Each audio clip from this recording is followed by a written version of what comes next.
call the regular City Commission meeting of Tuesday, February 10th, 2015 to order. And we stand for the Pledge of Allegiance.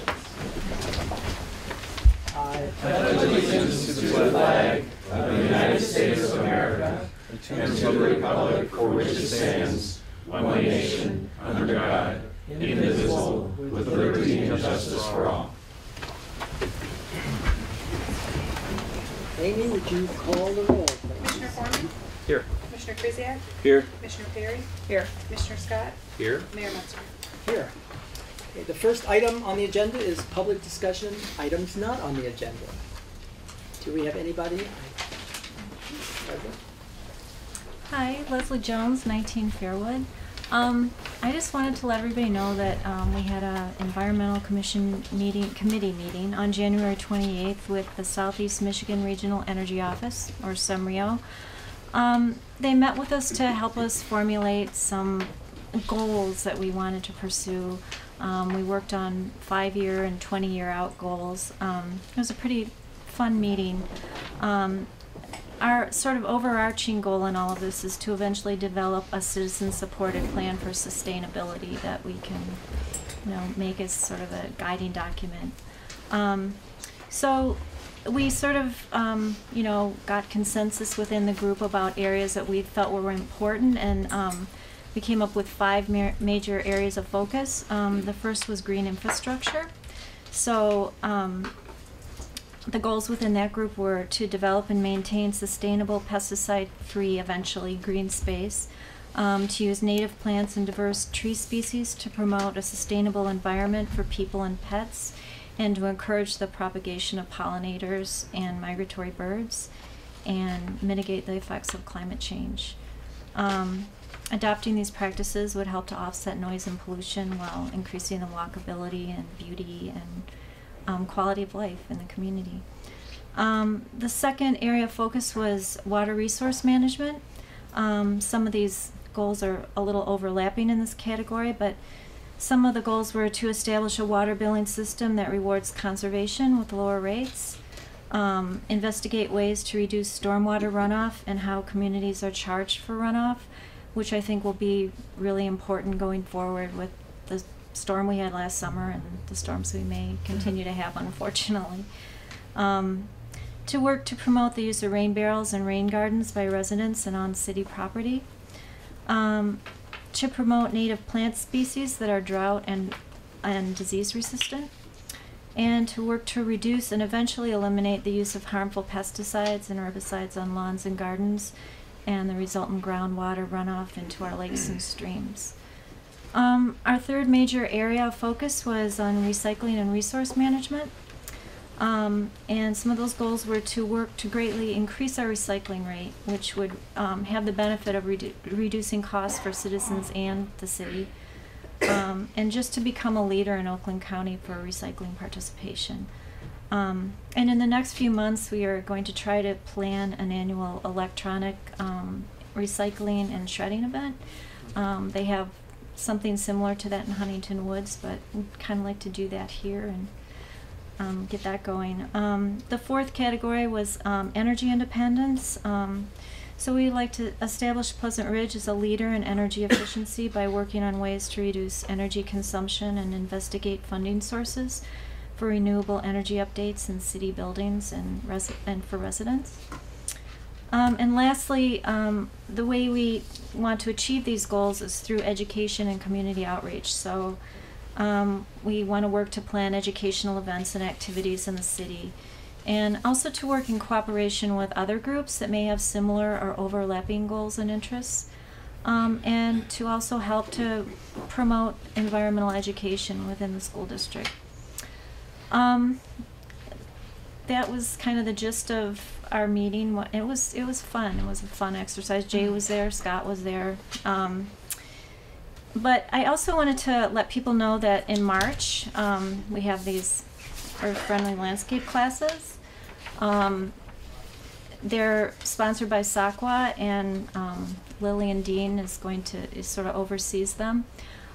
She wanted me to let people know that the classes are almost full, so if anybody's still interested in attending, to maybe contact her ahead to see if there's space left. And her number and email is on the flyer, which I put some in the back there.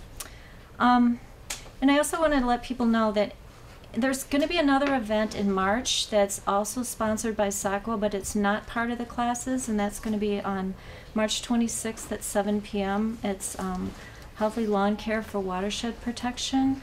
That's going to focus on the use of pesticides and herbicides, and that's a free event, so it's open to everyone.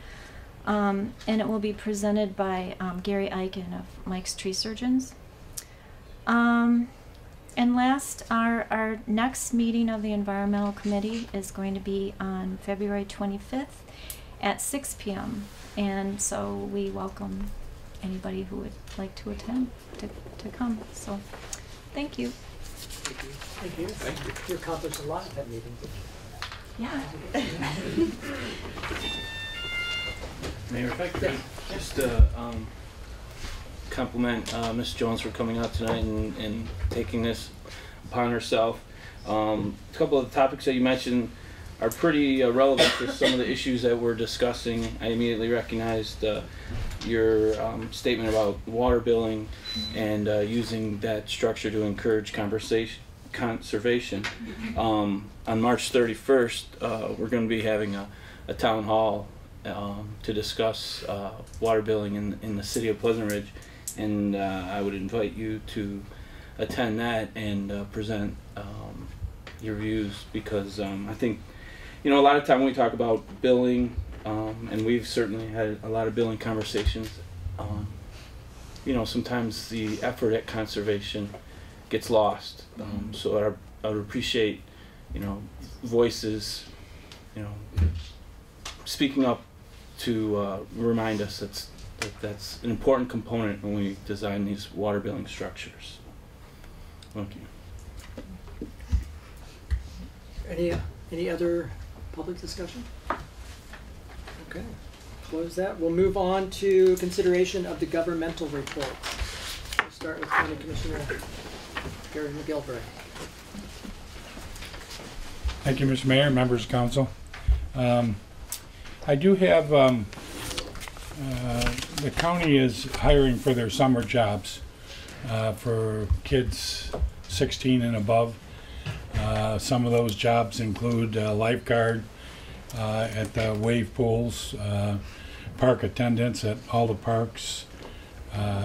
This year we have gone to, at the wave pools in particular, and at the campgrounds, we have contracted out the services of running our concessions and stores at the campgrounds. We are now doing that ourselves, so we're hiring a lot of young folks to be able to work in those positions. It pays around $9 an hour. Now, the bad news. The bad news is that you need to have all your applications in by February 23rd. So there's not a lot of time. I'll leave I've got a couple lists left here of the positions that are open, how they can go about applying, which is going online to oakgov.com/jobs, and they should be on there. If not, you can contact the Oakland County Parks and Recreation and Human Resources, and they'll get you in the right place. So, Okay. all right, that's all I have. Thank you. I understand that you're also going to lower our taxes? Yes. Yeah. Okay, just want to make sure. Yeah. You didn't want to talk about that, huh? Ferndale Schools, Karen? Good evening, everyone. Karen Toomey, Ferndale Schools. I wanted to give a little bit of an update on our restructuring process. As many of you may have heard, we are in the middle of a restructuring process that was called out for in our strategic plan. Many of you are a wonderful and welcome part of that process, and now here we are at the next step, trying to decide how to reconfigure our elementary schools and also possibly moving the 6th grade into the middle school. And so, as with any part of our process, we always want to get the insight of the community and make sure that you know all of your opportunities to share that. So the next meeting will be at the Ferndale High School, Ferndale Middle School PTA meeting, which is on February 24th at 6 o'clock. So February 24th at 6 o'clock, you can join us at the high school, and Central Administration will be presenting on the possible 6th grade move to the middle school. The superintendent's next advisory committee is meeting on February 25th. As always, he has 2 showings, a morning and an evening, so you can meet with him at 9 a.m. at Harding or 7 p.m. at the Ferndale High School Media Center.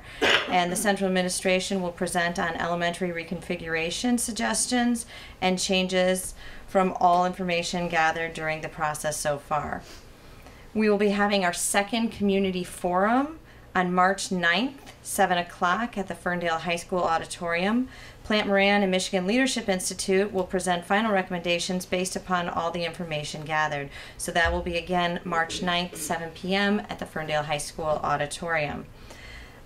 We then, as a board, are going to sit down and have a study session March 12th at 5:30 at Harding. Those are, as always, open meetings, and you're welcome to come and see the dialogue. So we, as a board, will be discussing all the information, community feedback that has been gathered.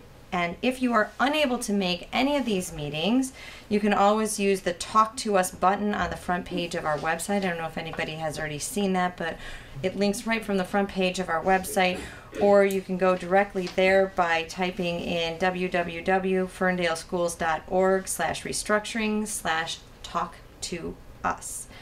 Also, all board and community meetings will be videotaped and broadcast on our YouTube page. Many of you may not know that we now, like you, have a YouTube channel, and so you can access that page by clicking the YouTube icon on the front page of ferndaleschools.org. Something that's of particular excitement to me is that we are very excited to have negotiated an early college for our students with Baker College.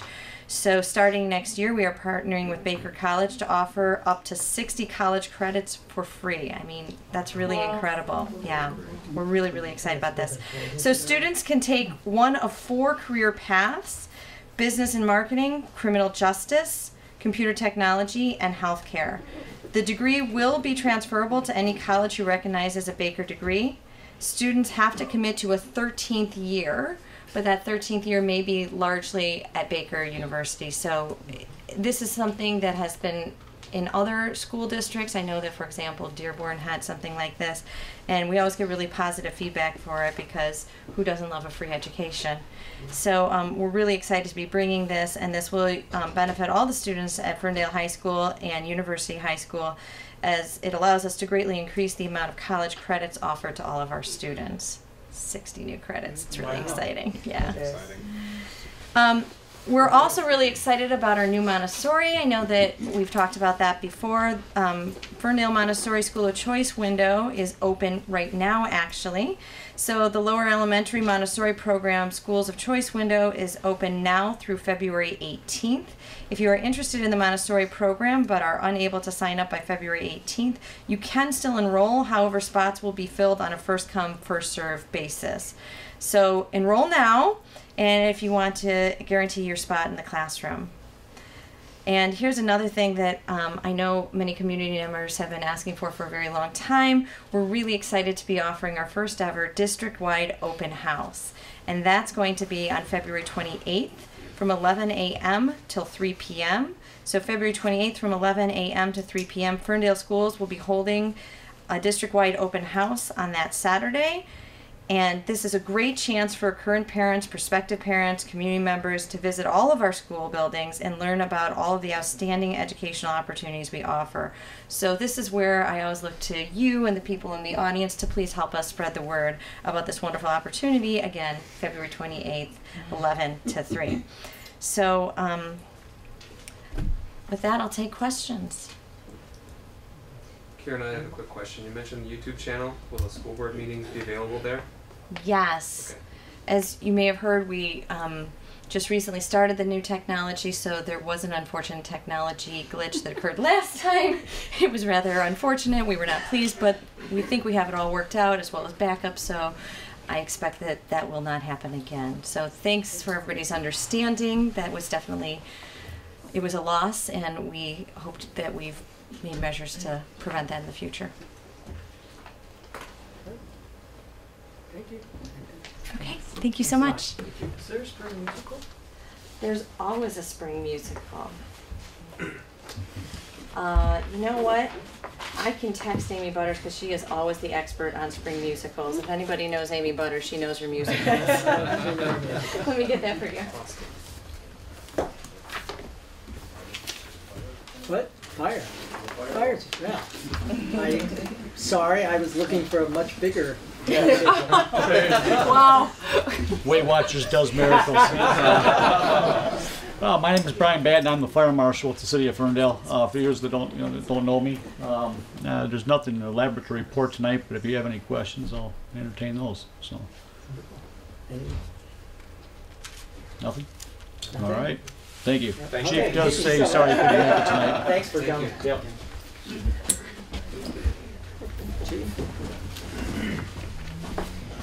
Mayor, commissioners, city manager, Mr. Need, Amy, guests and residents, good evening. First to do a little bit on the crime thing in January. Our crime from January 14 to 15 was down about 32.6%. So crime is down. Although we are still seeing an increase, like I talked about before, in identity theft, and we're getting more reports of false income tax filings. So if you haven't filed your income taxes yet,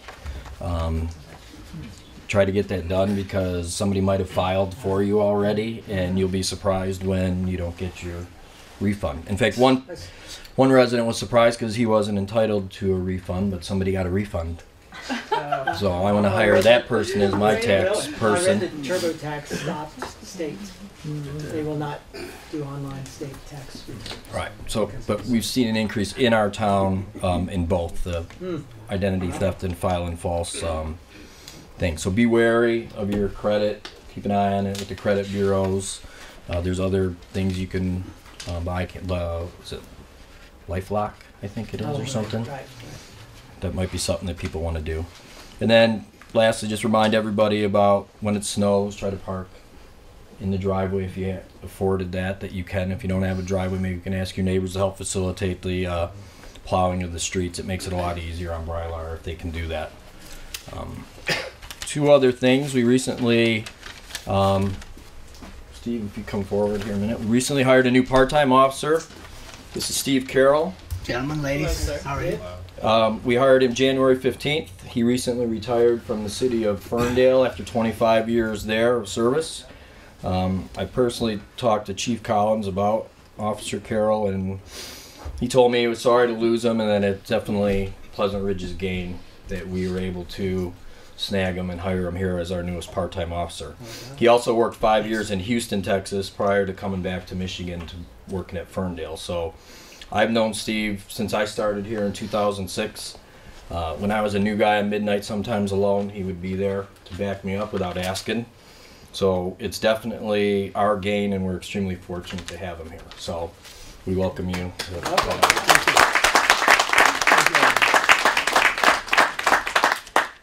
That's all. All right. I'm here to solve as many things as I can for the city. We're done with you. We're done with you. Man, running out. Short but sweet. We got to move the meetings along. Next, most of you know Robert Reed. He's our newest sergeant. He was promoted on January 18th.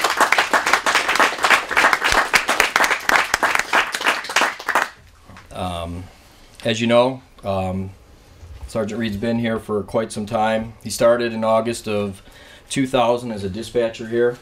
While he was working as a dispatcher, he put himself through the police academy while working here on midnights, and continued to work while attending the academy, which he paid for the academy by himself, which is about a $5,000 expense. I'm old. It was only $3,000 though. And then when he was hired full-time as officer here in June of 2001, and he's been here since. Since I've been here in 06, I've seen Sergeant Reed always perform his duties beyond expectations, usually 110% or better. That's why he was chosen to be the newest sergeant. He's already taken on many assignments without even asking. sometimes too many. We have to rein them in, but it's easier to rein somebody in than have to give them a kick in the pants to get people to do things. And he's going to continue to be the neighborhood watch officer, so most of you know him in that respect. So we're fortunate to have him be the newest sergeant, and I look forward to working with him to make Pleasant Ridge a safer and more viable community. So congratulations to Rob, too.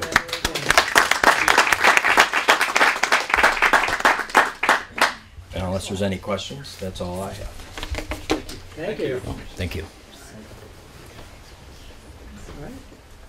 No other? So now we're going to have, Scott's going to give a presentation on the Gainsborough Park fence. Condition analysis. Good evening, Mr. Mayor and Commissioners and residents in attendance and those watching at home. I just wanted to give a quick presentation on the fence over at Gainsborough Park. It always comes up in any conversations that we have about the park, and at the city commission level and at the resident level.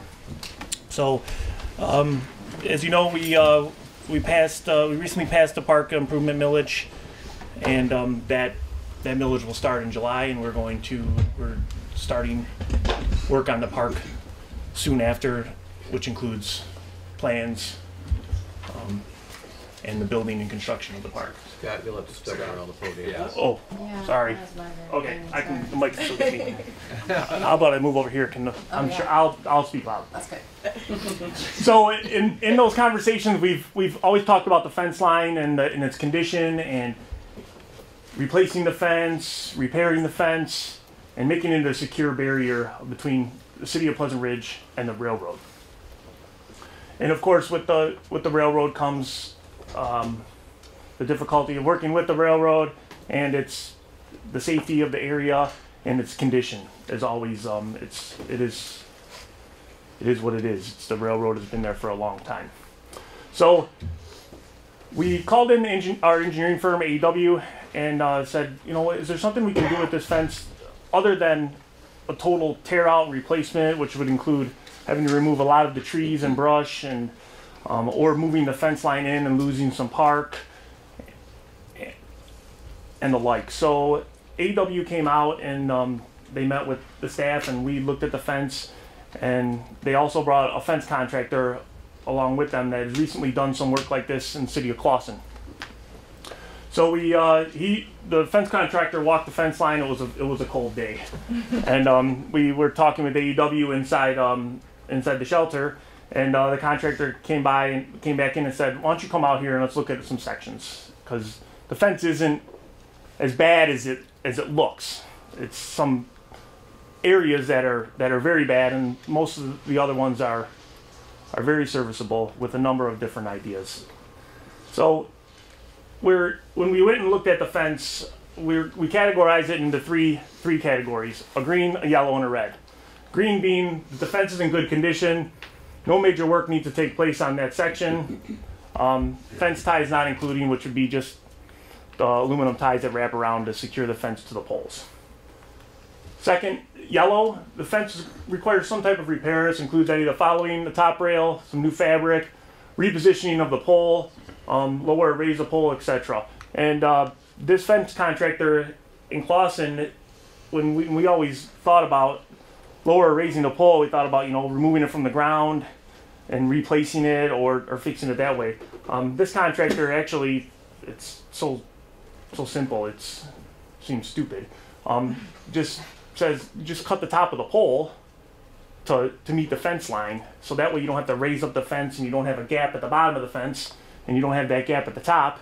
You put a new cap on in the top rail, and if you do that over long sections, you don't have a zigzag type look, and that makes the fence secure as long as the pole and the rail are in place. And the last is red. The fence is going to require replacement. This includes any of the following, which would be new fabric, new poles, a new rail, and the removal of the existing that is there. So you can see some examples of those in those pictures that we have there.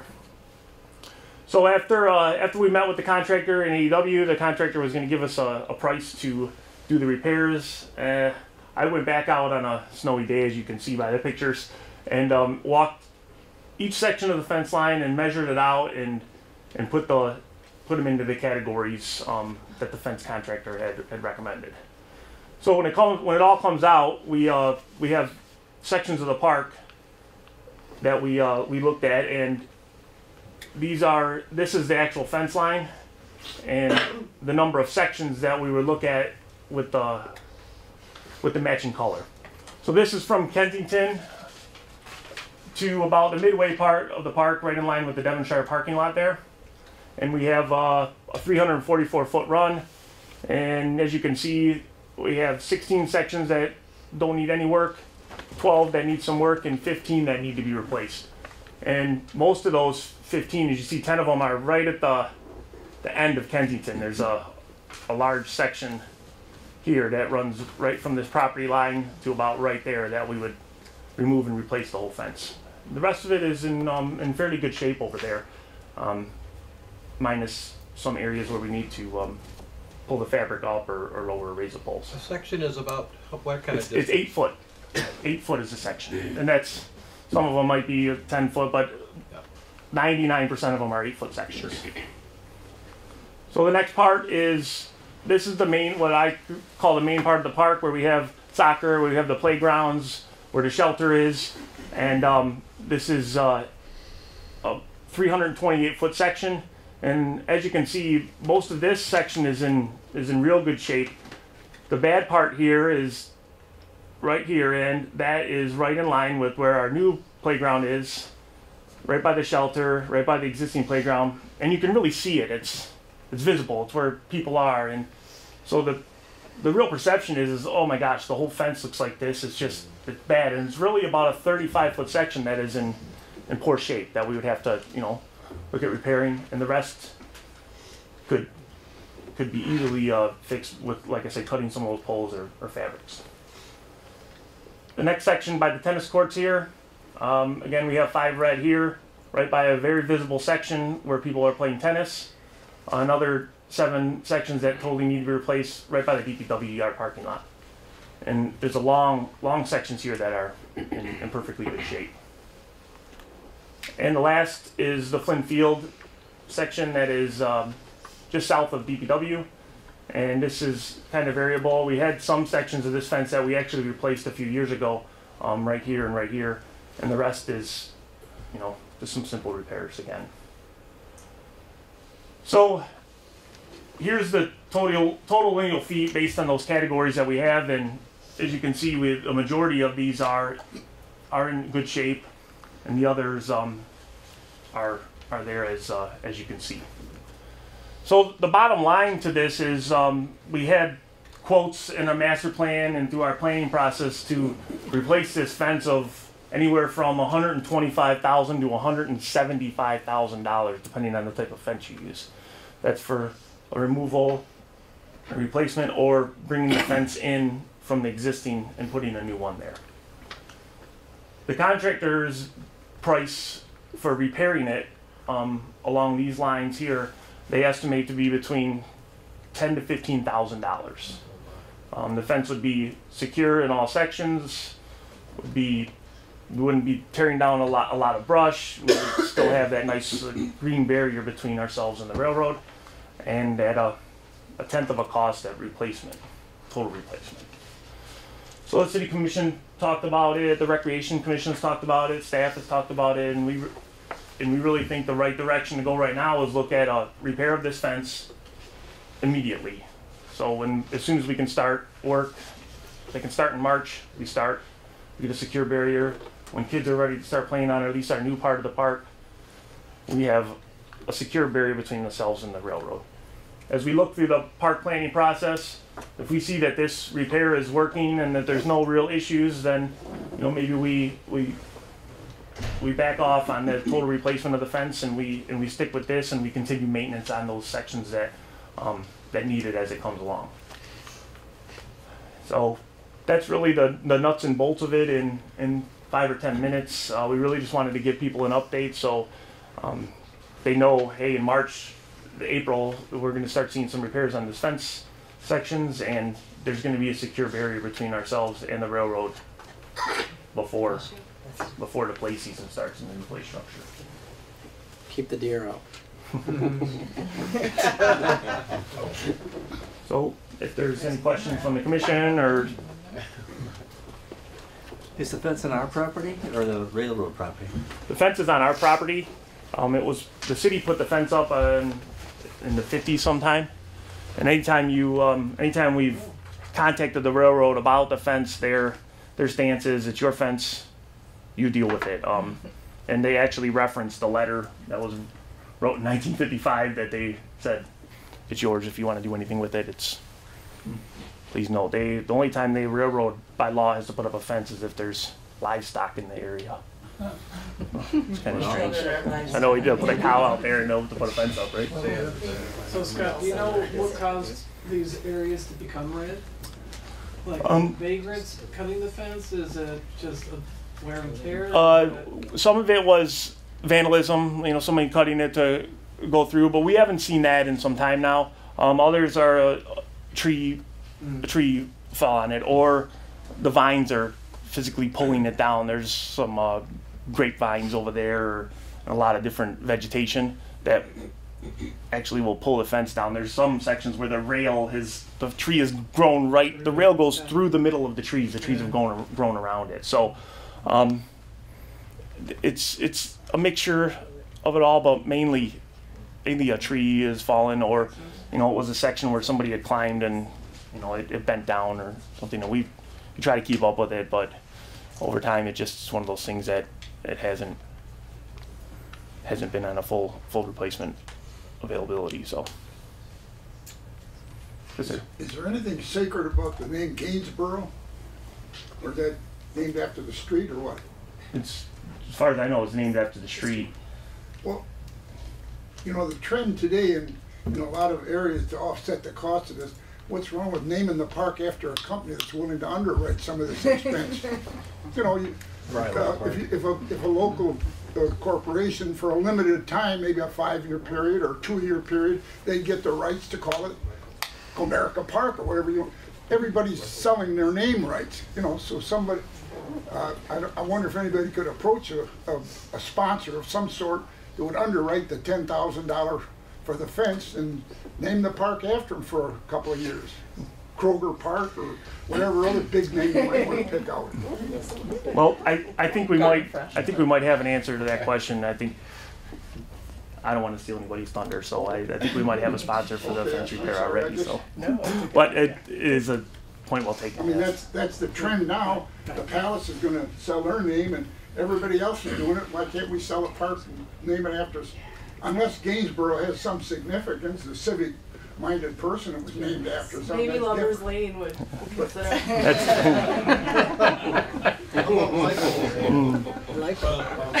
Lovers Lane Park. Any other Maybe questions? the loving touch.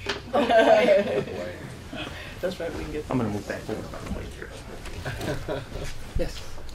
Yeah, the only thing I would just say, and this is part of the discussion we had at the Recreation Commission, Commissioner Wall was there, and we talked about how this will be a great initial building up repair, but over the course of the year, part of the plan with concerns to Gainsborough Park in its entirety is to really look at what residents see as far as needs and areas of the fence where maybe the more durable fencing, an entire replacement might be more appropriate.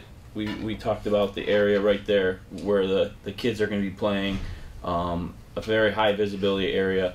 Maybe that's a portion of that fence that we look to do a complete repair. I mentioned that because I really and this is a point we made during the Recreation Commission, the development of the park after the approval of the millage last year. We really want to encourage residents to really participate in this development.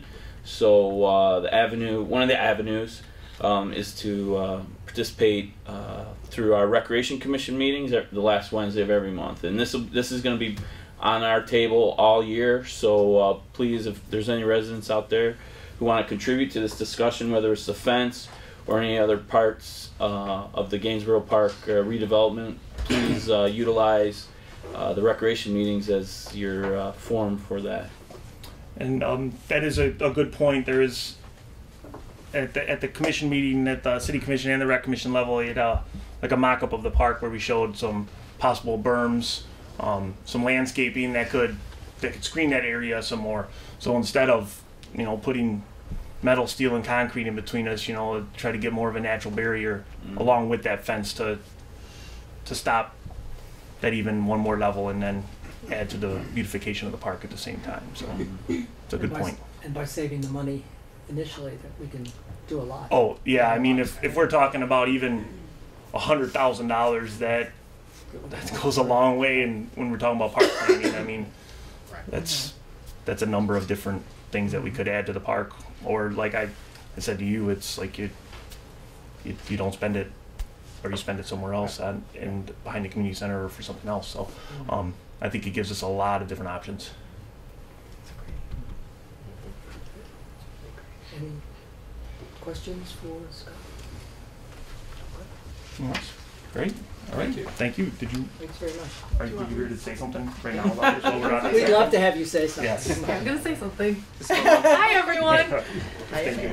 I'm very excited to announce that the Pleasant Ridge Foundation is going to fund the fence project.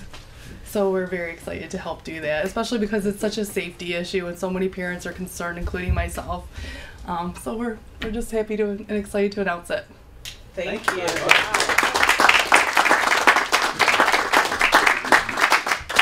We don't have to call it Foundation Park, do we? No. Amanda Park. I think Keith might have a chance. The wall. The wall fence. It's the wall.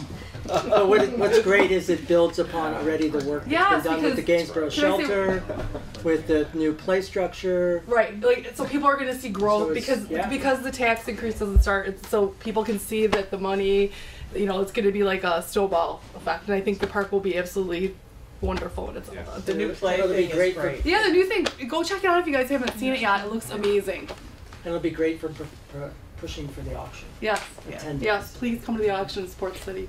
That's my little push. Do we have a date? It's the third Saturday of May. All right. Okay, I think we're done with governmental reports. The next item is, thanks Martha, thanks Gary. Consideration of the City Commission liaison reports. We'll start with Commissioner Perry, Planning and Downtown Development Authority. Great. The Planning Commission and DDA met on January 26th. They welcomed the new commissioners, Christy McAuliffe and Lola Christensen. These two new members are both business owners, as we talked about last month. They're business owners in the DDA. And it's nice because they'll bring additional connection and insights that are very much needed for our business district to have that represented. The Planning Commission held a public hearing on the Pleasant Ridge Community Master Plan. There were no objections raised, and the Planning Commission adopted a resolution to approve the master plan. And then the City Commission will be considering the master plan later in tonight's meeting. The 2015 through 2020 capital improvement plan was approved by the Planning Commission. You can find the detailed document of that on starting on page 6 of the January Planning Commission agenda packet on the city website under meetings. And so, or just send me an email and I'll send you a link so you can get there.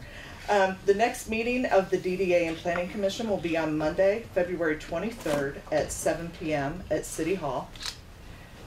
And then, go ahead, sorry. It's actually going to be at the community center in February. Is it? Okay. Yes. Great, at the community center. So, but February 23rd? That's correct. Okay, great. Great, and then can I talk about the Woodward? You can. Okay. Yes. The Woodward Avenue Action Association is an organization that focuses on serving the needs of business owners, residents, and visitors along the Woodward corridor. And it's been one of the great organizations that I've gotten to be a part of, being part of the City Commission. And one of the projects they're working on is they're coordinating this Woodward 696 design study that's going to be on February 17th that I think the mayor and the city manager will talk more about. But that's an example of the important work that they do that really helps enhance our corridor, and it really has important significance to our city. But they have a great e-newsletter that you can sign up for. go to their website at woodwardavenue.org, and you can click on a button and they'll start sending you weekly newsletters which update you on everything. It has historical things as well as current and upcoming events. They also have a really informative Facebook page. If you like them, at Woodward Avenue Action Association is their Facebook name. And these are great locations to get updates on all the different projects they're doing, like the Highland Park Ford plant and the 696 in Woodward thing. Yeah, that thing. That's good. So thank you, Mayor. Thank you. Commissioner Scott, Historical Commission. Yes, 3 quick items. First, on January 15th, the Historical Commission held a really wonderful event to commemorate the 25th anniversary of 696. I wanted to give a special thanks to Mr. John Wright for putting that together as our facilitator. It turned out great.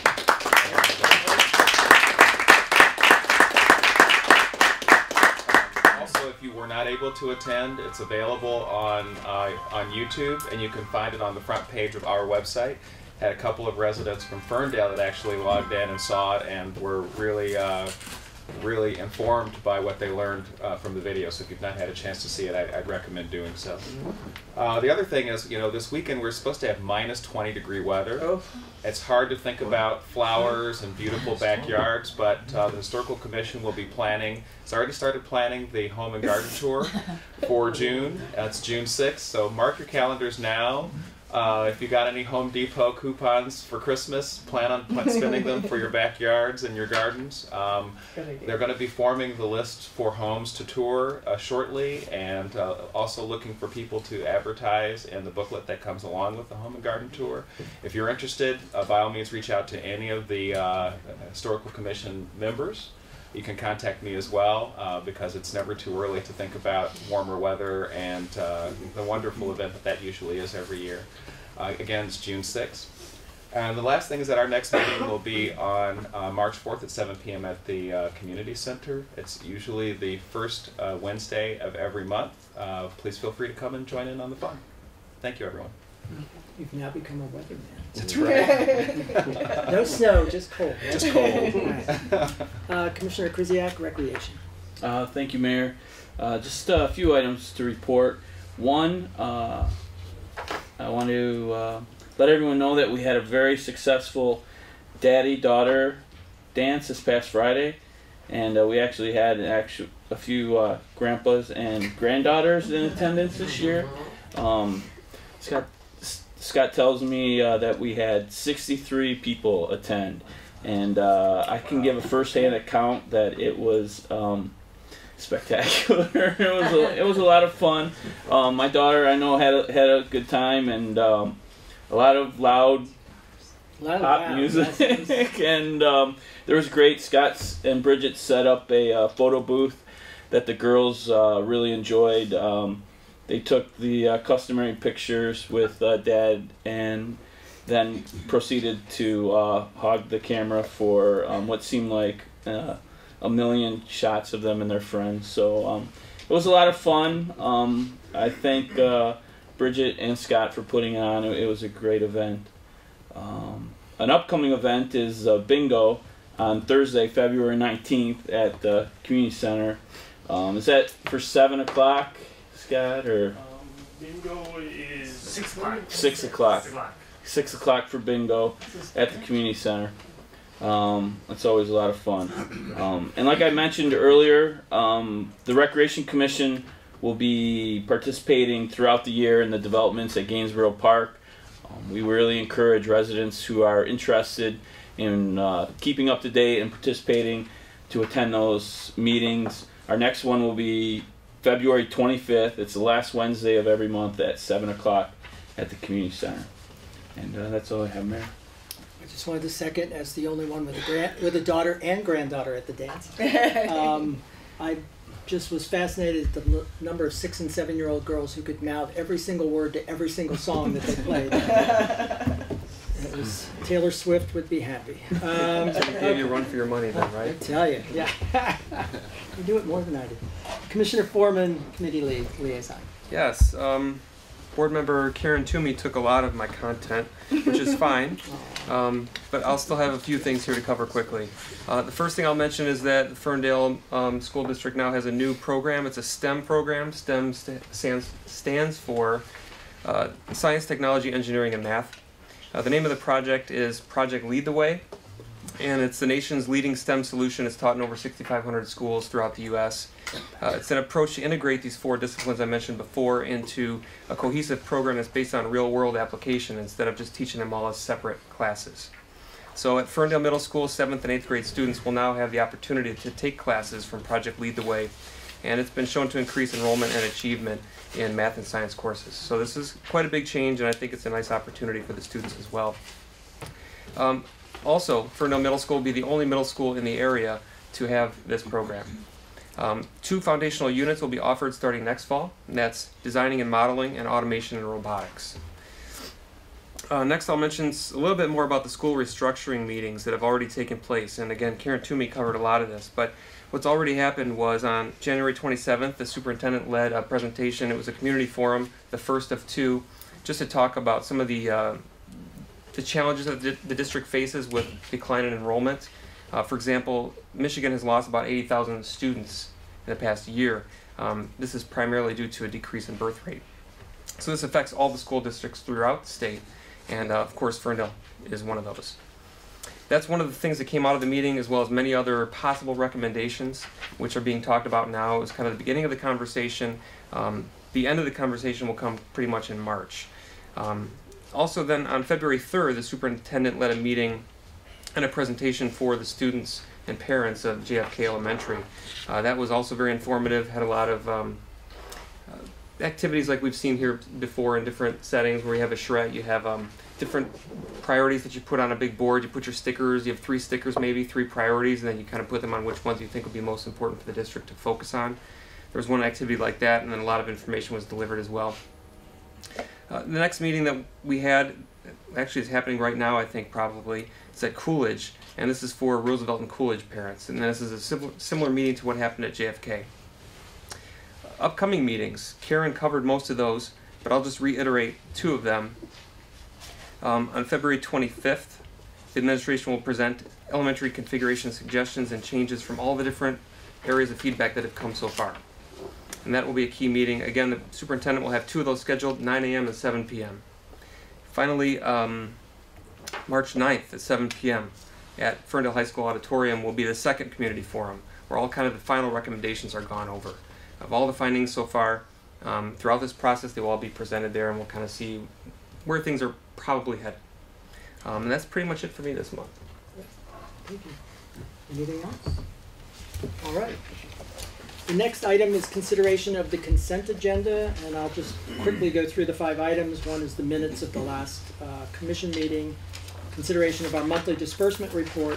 The third is consideration of establishing a public hearing on Tuesday, March 10th, 2015 at 7:30 to solicit public comments on an ordinance adopting and enacting a new code for the city of Pleasant Ridge.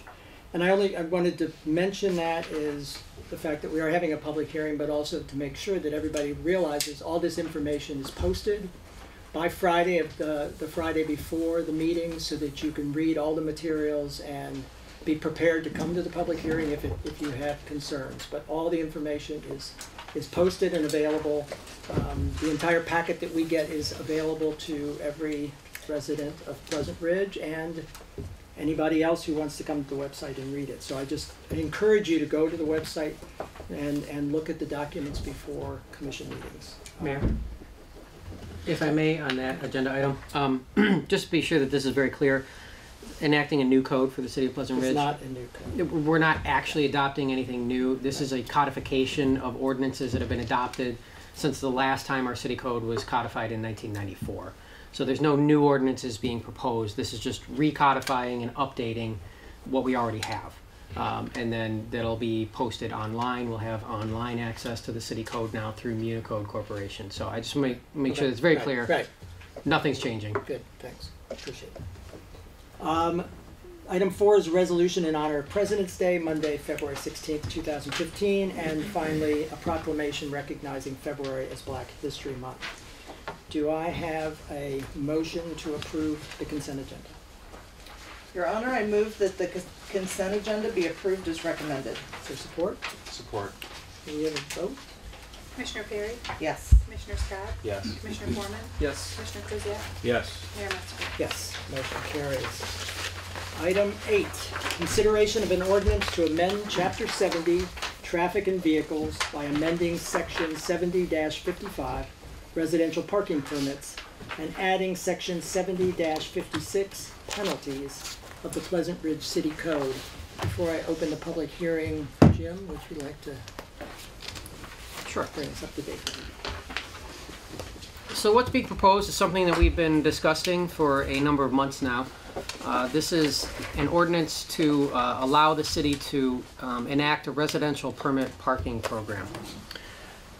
This is a program that addresses a long-standing issue, I guess, that we've always had on varying intensity and I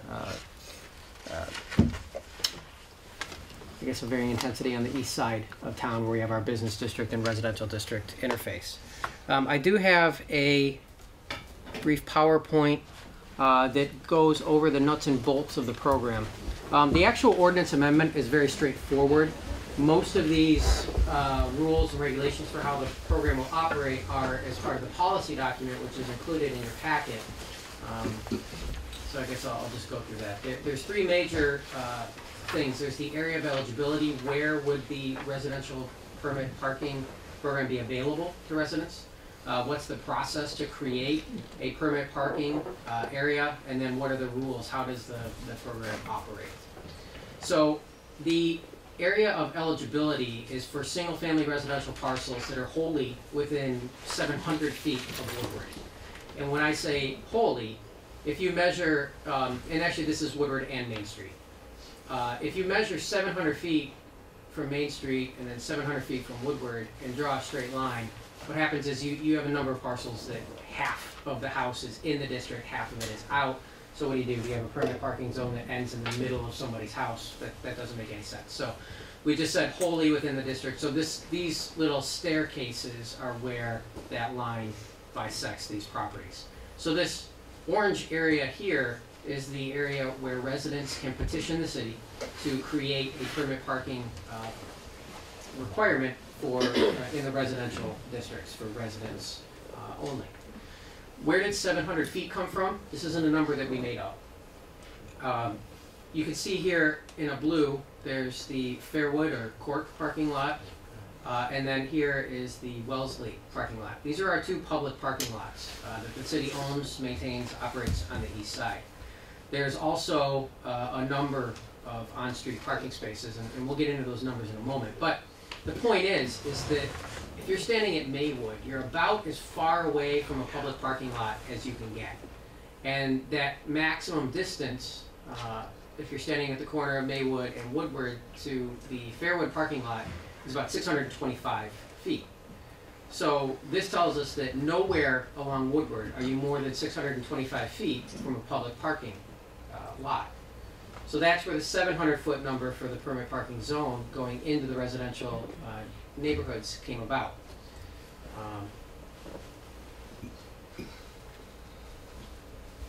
And then there's no restriction on spaces not in the permit zone. So you'll see these white areas where we have our non-residential districts. There's no requirement for, there would be no requirement for permit parking ever on these stretches of the side streets that basically front the businesses, the property on which the businesses are located fronting Woodward.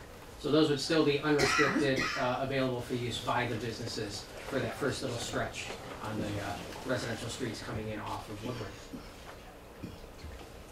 Now, business parking, making sure that we have enough parking available for businesses is a concern. We ran the numbers. We have 60 on-street spaces on Woodward and then in these first stretches on the side streets. So there's 60 parking spaces on-street. We have 43 off-street public parking spaces in the Fairwood and Wellesley lot. We then have a total of 172 private off-street spaces. Those are in all the little parking lots that are scattered next to or behind our businesses along Woodward. So that gives us a total of 275 parking spaces that are available. Now the demand, we know that we have about 60,000 square feet of building space. along Woodward. And some of that's office, some of it's retail, some of it is restaurant. All those things generate parking demand at different rates, but blending a parking generation rate, you can expect that you need a parking space for about every 200 to 250 square feet of floor area across an entire business district like that. So if you take our 60,000 square feet, divide that by 200 to 250, you get a demand of 240 to 300 parking spaces estimated. And of course, not all of the businesses. That's assuming all of your businesses are operating at capacity at the same time. So offices run at different times than restaurants, which may also run at different times for retail stores. So the same parking space can serve multiple businesses. So when we find that we have 275 total spaces available, and we have 240 to 300 space demand with overlapping, that tells us that we have enough parking. It's not ample, but this also isn't the parking lot at Meyer. This is a corridor business district along Woodward, and so we do have enough parking district-wide to reasonably serve our businesses. So the process, should the ordinance be adopted tonight and residents would be interested in having residential permit parking on their street, the process is that residents within those areas of eligibility, the orange area we showed on that map before, can petition on a street level basis. And this means that you would take all those houses that are in that permit parking zone on Sylvan or Fairwood, or Woodward Heights, or Amherst, any of those streets.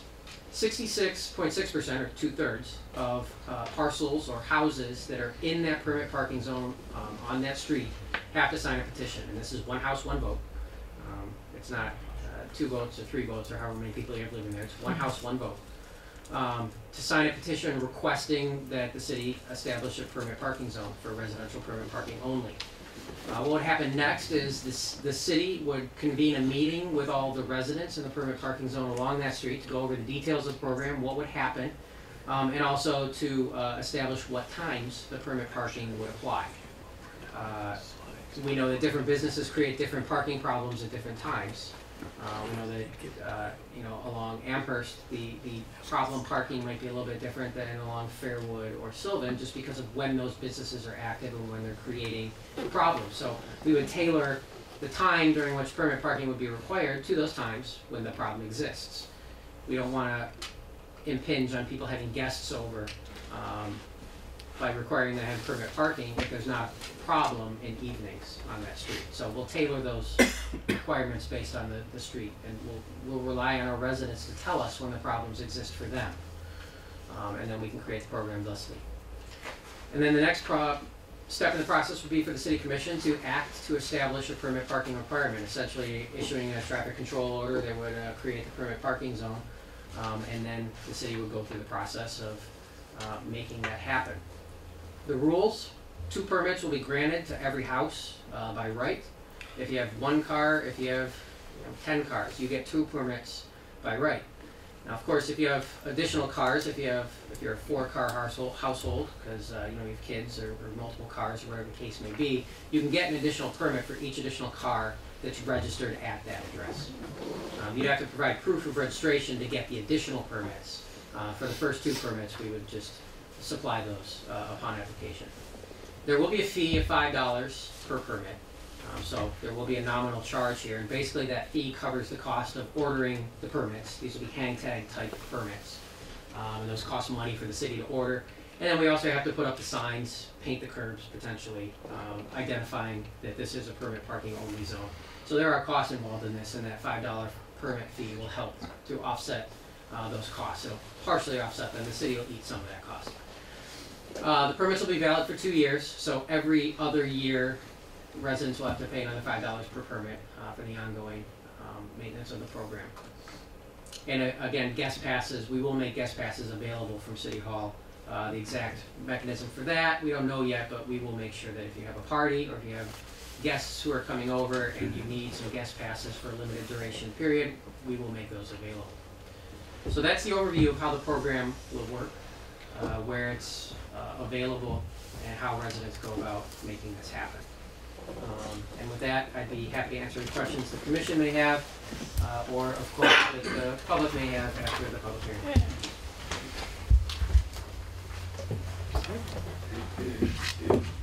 Right. Open the public hearing. Anybody with a comment, please can come forth, give us your name and address.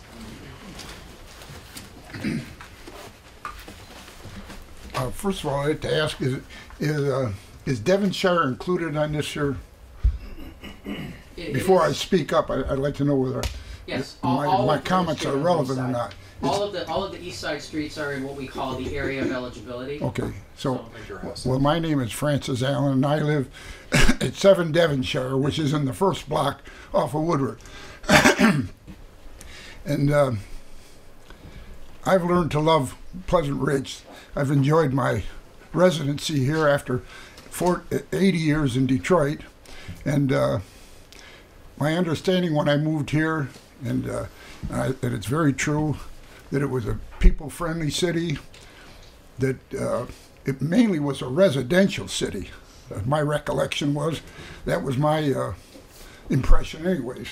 And every time that, and in due respect to the commercial sector of our city, and I know that it's important for tax reasons that we cater to them somewhat, but every time something comes up with the commercial problems in this city, we have to cope with some kind of a problem. If it isn't a liquor license, it's something else, you know, and it gets sort of weary. But anyways, I'm a senior citizen and I have a very large family, and I can see that this is going to be a very, very difficult, and I don't want to be selfish about it because there are other people, but I can see it's going to be a very difficult endeavor for me because I have a very large family and they visit me often. And Mrs. Allen and I are in our older years, and I have a very large family. And I don't want the inconvenience of having to go to the police department every time somebody wants to visit me.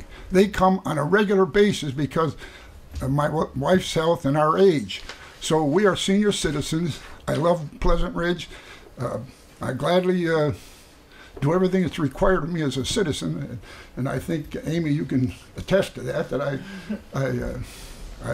I think I've been a good citizen of the city, and I love the city of Pleasant Ridge. I've learned to enjoy it after 80 years in Detroit. You can understand that, but I stand in opposition of it, and I know we have to consider our commercial people. But every time something comes up about parking, it seems like, you know, that we have to step aside and let these things happen.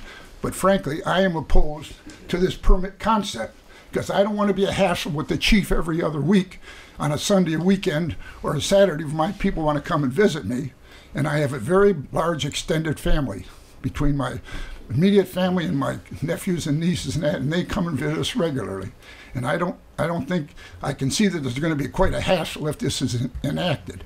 So I stand in opposition for whatever value that is, and I excuse myself if I've said anything out of order, but I don't want to have the inconvenience of having to go monkey around or have a problem with the chief.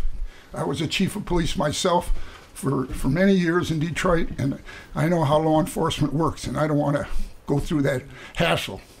So, and it's sort of discriminatory. Well, I'm a citizen of Pleasant Ridge. I have to go get a permit. There's other parts of the city, they don't have to be concerned about it. I mean, that's a double standard.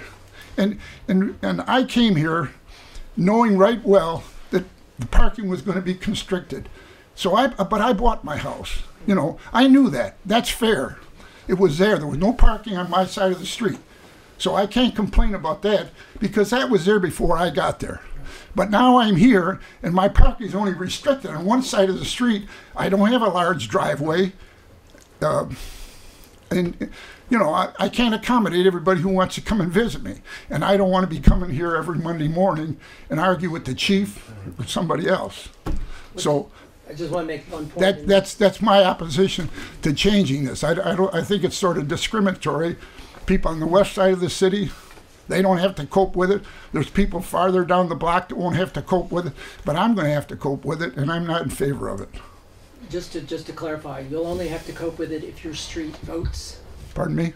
Your street will have to vote 2/3 of the residents. Okay, in that's that a area. democratic way, but so that'll be some of the my discussion. opinion is not going to change no matter what other people. Right. Well, you'll be I mean, able if to they also want to voice vote, that. that's their right to vote for the proposal. But But I myself am speaking against I appreciate it. that. So for whatever its value is, I'm in opposition of that part of the permit parking.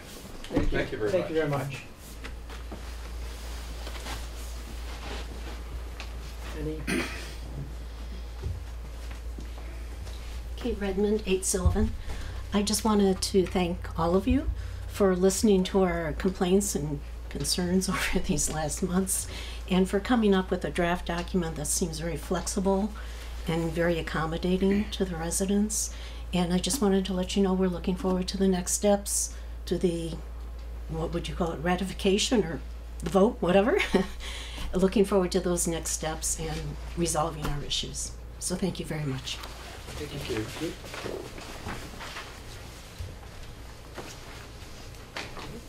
Hi, Matt Hubbard. I'm at 7 Amherst, and we're 4 houses off Woodward, and very close to Mays, which we all love. But since Mays has really taken off the last several years, it's really become a very difficult, challenging situation to live in the neighborhood, particularly on peak hours, which seems to extend almost every day these days because they're a great success. But it's been very challenging to just deal with the parking situation, but also just the general traffic on the street has really been very difficult. Oftentimes people park in front of driveways. I've had it and some of my neighbors have had it, so we literally can't even back out of our driveways. Fortunately, the police do come when we call in those situations. But we're very supportive of the initiative. And are very happy that the conversation is going this way. I just want to bring up a couple of practical concerns, though, because I think the devil kind of is in the details in the execution of this. I think, one, we have to look at enforcement, and I'm not really sure how that's going to work right now. From what I can see, when people do park illegally on the street, there's limited enforcement or ticketing of that unless people get called, and I'm sure that's just because the police being so short-handed.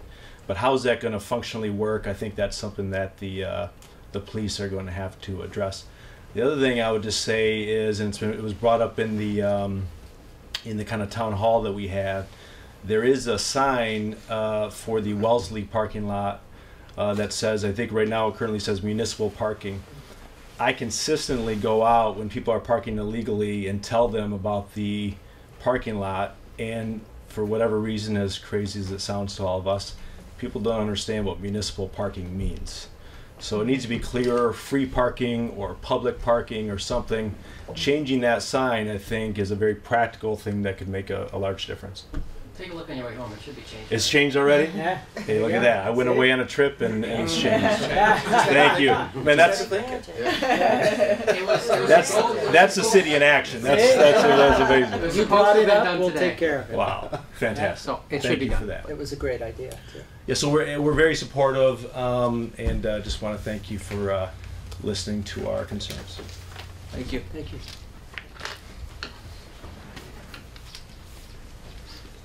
Anyone else?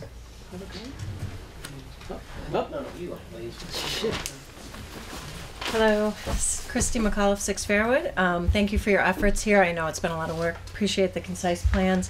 Just one suggestion, I, back in the day, lived in Royal Oak on West Street as a renter. It was a permit parking only zone. Anybody registered to an address within the permit parking received a sticker that you put on your car. And then you could also go to City Hall and get guest passes. I don't recall if it was 2 or 3, but you kept them in your house and you put them on people's rear view mirror. I realize that no matter how this is handled, it's an annoyance on one side or the other, depending on your view or where you live. But it was really nice having 2 guest passes in your home, which you always had to remember to go get at 2 o'clock in the morning when people left your house. But it saved you the trouble of having to pre-plan when people came and went from your house. So something to think about. But thank you. Thank you.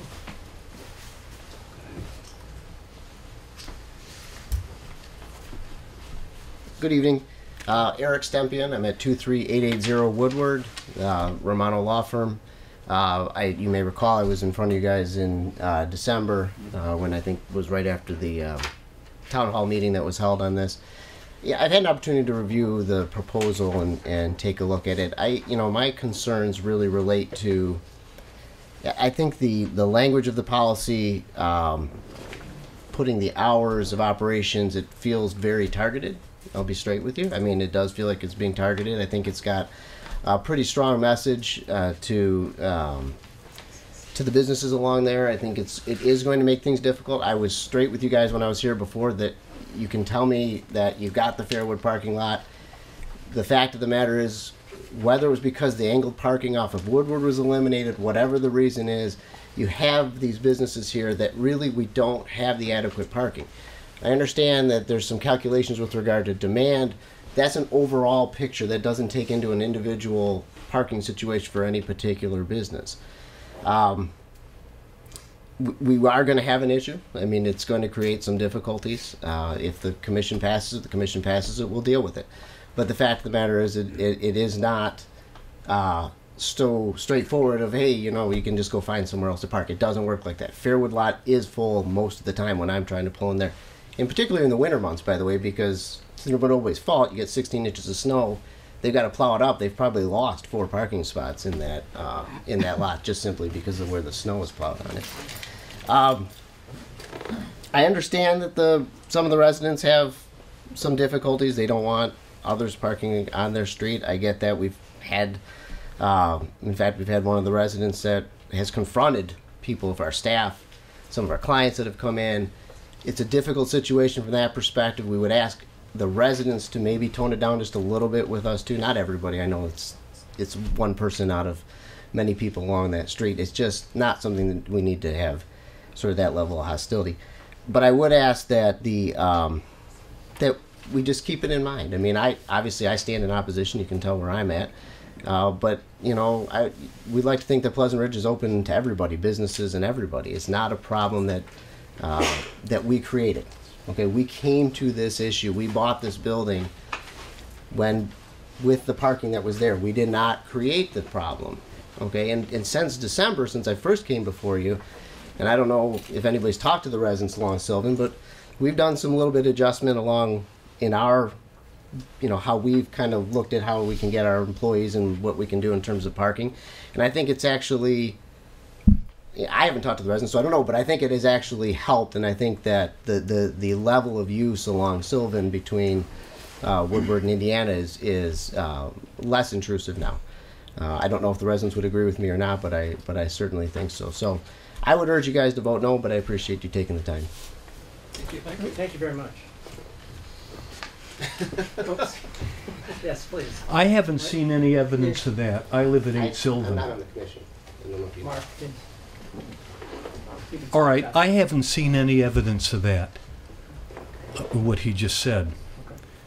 And if he's concerned with, how we feel about this, it's working a hardship. Your 2 or 3 cars are constantly parked in front of my house. It's causing a hazard. Mark, you're gonna have to. Yeah, we can't get into. Okay. Residential streets should not be used as employee parking lots anywhere. Whether we're talking about Pleasant Ridge or Bangladesh, Dhaka, Bangladesh, it just shouldn't be. And this is an imposition on the citizens of Pleasant Ridge. I don't know what the final solution is going to be, but clogging up our street isn't the answer to this. Mark, are you in favor of the permit program? I'm in favor of whatever will put a stop to this. If it's permit parking, if that's the only way we can go with this, sure. Thank you. Brian Freeman, 5 Sylvan, and that would probably be me that's confronted his boss, who I assume drives the Porsche. I confronted him too. That goes zipping up and down the street. And when he runs over our 3-year-old neighbor girl, it's going to be a different story, I think. But I've watched employees from Romano back into my neighbor's driveway, not in the driveway, but up the curb, and not stop, but keep going to the sidewalk, and then leave. Our driveway is not a turnaround for them, and you know, stop running over my hostas. So, as far as the permit parking, you are... I don't know that the permit parking is an issue for me, but I want people on my driveway. Am I restricted, or can I say another word? One second. Rob Sack at 8 Fairwood. So I too have asked, or recently the law firm, I assume it's a law firm, employees are now parking on Fairwood, as far up as my house, which is the third house on the south side. And I too have asked them when they pull up, why are you parking here? This is not employee parking, and their response is, call my boss, Mr. Romano. I remember Mr. Stempion, if I have his name right, at the last meeting in December, he said he wanted to be a good neighbor. So it came up in a conversation that there are cameras outdoors at Romano Law Firm, for which at night Mr. Romano happens to be able to zoom in from home and see if anybody's in his parking lot and have the cars towed. So on being a good neighbor policy, he could help relieve some of the parking on the neighborhood spots if they would allow Cork to use their empty parking lots and back and on the side at night when they are not there.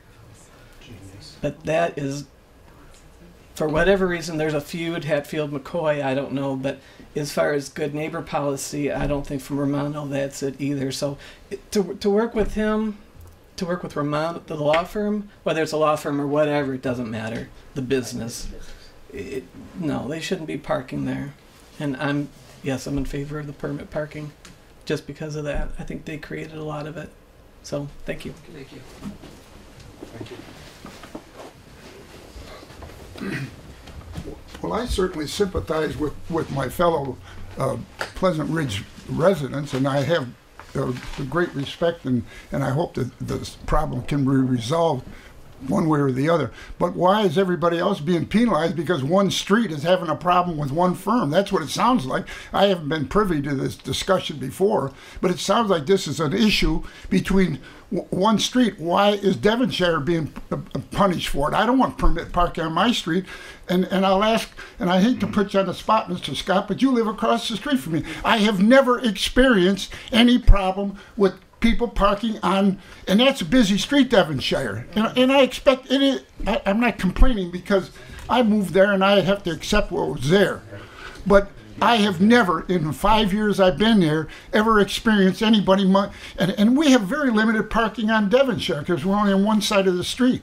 I have never, ever, and I'll check the police files. I don't think anybody's ever complained about Woodward Avenue business places because the buildings on our street are pretty much parking lots up there. So and Mr. Scott, I'll ask you, and I hope I don't put you on the spot. Have you ever had a problem with anybody monkeying around? And you live closer to Woodward than I do, and on that same side of the street. Well, and I don't want to put you on the spot, okay. but this seems to be an issue between one street and a particular establishment, and I hope you can resolve it I think you'll in like their his favor. answer. Pardon me? I think you'll like his answer. It's beyond one street. Well, it is beyond one street, and I think we have an advantage on Devonshire that isn't necessarily obvious. We have ranch homes along the front entrance of Devonshire, so we have fewer driveway entrances than most streets in Pleasant Ridge. So the presence of ranch homes with long and wide plots makes it less of an issue that we've had an increase in parking once the Fields building was occupied. And I noticed it the minute that the Fields building was occupied that there are more people parking on Devonshire than there were before. But it's not so much of an issue for us because our yards are so wide and we don't have access problems to our driveways, and there's still room for us to park. And that may not be the issue. It may not be the same for other streets where the houses are closer together. There are more driveways per foot, and it may become more of a problem. So the Devonshire solution is probably not the same as the Sylvan solution. I mean, it may not be. And each street can choose the path that is necessary for its own street. But the only time that I've ever experienced any problems during the automobile thing, there might be a little bit of monkey business then, but that's almost to be expected. But I don't think we should be punished for another problem. Sir, I just want to make clear that approval, we're not establishing permit parking on every street.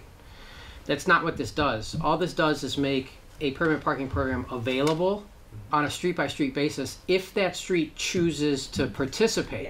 So if as you say, there's no problem on Devonshire. Well, after hearing the arguments pro, it sounds like there's an issue with one street, but I mean, don't punish everybody because one street has a problem. And it may be I don't want the inconvenience of permit parking. And it may be that for Devonshire it's not a problem because we don't experience the same thing that the folks on Sylvan or Fairwood experience. I sympathize with them. I hope you can resolve it. I mean, the good neighbor policy, I don't want to be against them, but I wish I could vote for it just for their sake, but I don't want to be punished for it. Right. Thank you.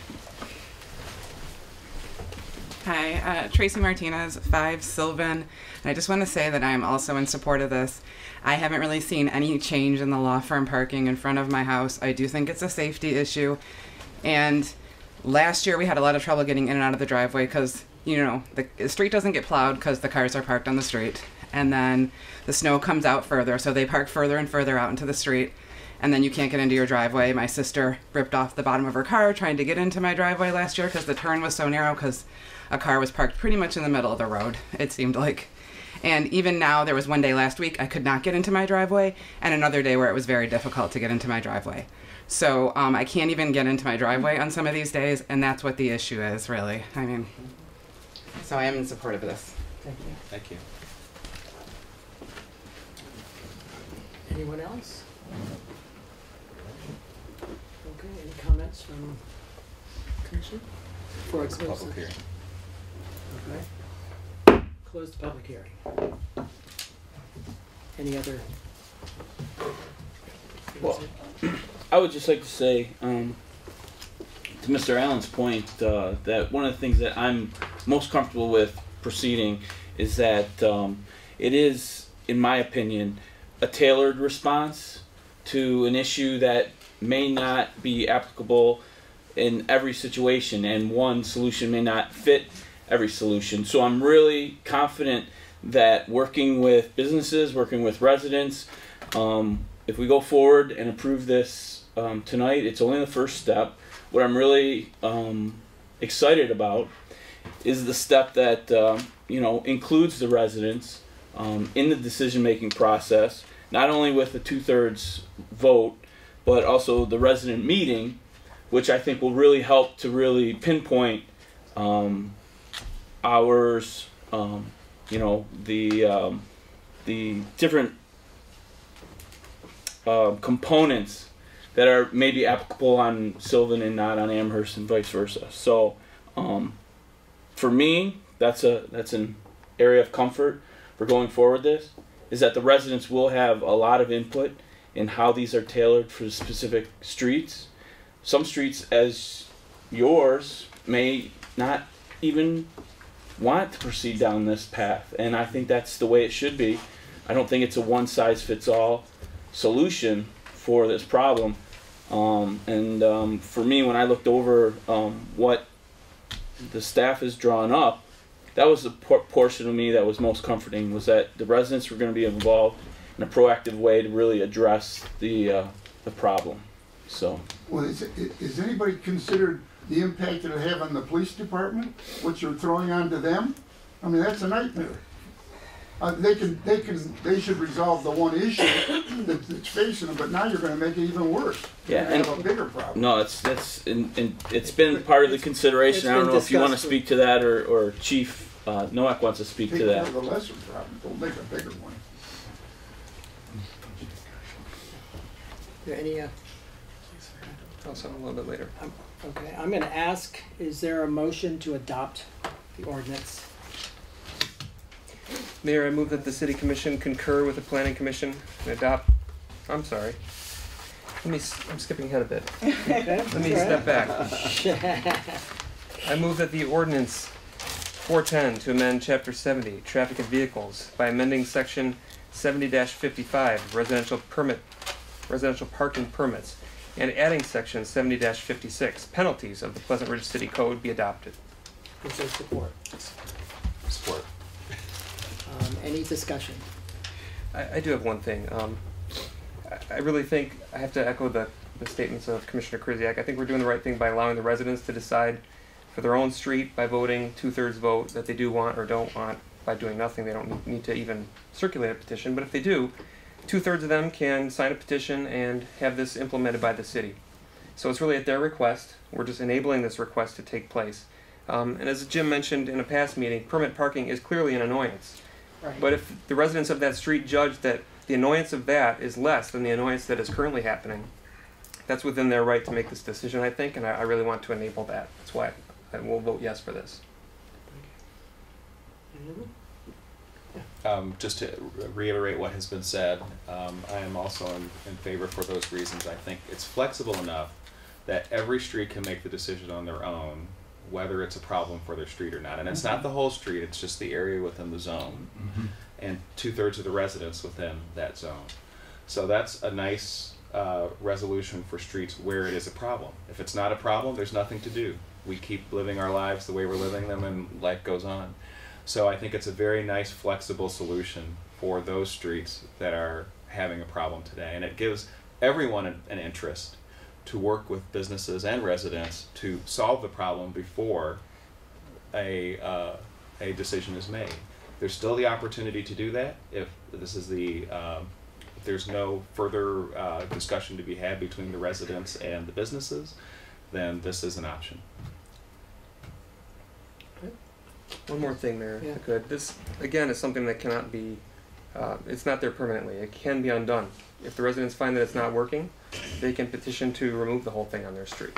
I think that's allowing for additional flexibility that maybe we don't know how it will pan out. Certainly we're willing to adjust as things come up and things change, but it could totally go away on a particular street if the residents so desire. Mayor, I just would make the concession to Mr. Stempian as far as making sure that if we want to funnel or we want to push our business and our commercial residents into the public parking, that things like snow occupying parking spaces that should be utilized for vehicles, that's on the city to make sure that those parking spots are available. So I think there are things that the business owners can do. There's a conversation obviously that has to happen amongst residents, but there's also a component that the city is responsible for, and that's what I'm encouraged by, is that going forward, that we're all working together and trying to find the most amicable resolution to this problem. So I just wanted to make sure that the business owners know that we do value them and we want to make those spots available. So Yeah, one other comment, and this is for those people, and I know that there was at least one email specific to this issue. The first house beyond the district. There is concerns of displacement, that we start to move everybody down. They just move, and so I think what we want to make sure is we will be monitoring it. Certainly I would hope that residents in that, in a permit block don't start parking or telling all their relatives and everything, park down there in front of that next block. So we will monitor the fact, are we just displacing, are we moving the problem just a little farther to the east? And if so, the street's gonna, again, it allows that flexibility that we could expand, or at least there should be some open dialogue among the residents, businesses, whatever, even in that second, even if you're not in the permit, if you start to see some new, all of a sudden the parking situation has changed in front of your house. I know I'll be watching, but I still have I have a buffer, so it's okay. But I think it's very important for those people who are concerned that this may just exacerbate their problems, that we will be watching that as well. Was anything ever said, oh, Yes, you should come. well, public discussions first, so that's okay. Any other? Let's have a vote. Commissioner Foreman? Yes. Commissioner Scott? Yes. Commissioner Krzyjak? Yes. Commissioner Perry? Yes. Mayor Metzger? Yes. The motion is adopted. The ordinance is adopted. Okay. The next item. Consideration of the adoption of the City of Pleasant Ridge Master Plan. Jim, I believe we have a presentation? A brief one, yes. A brief one.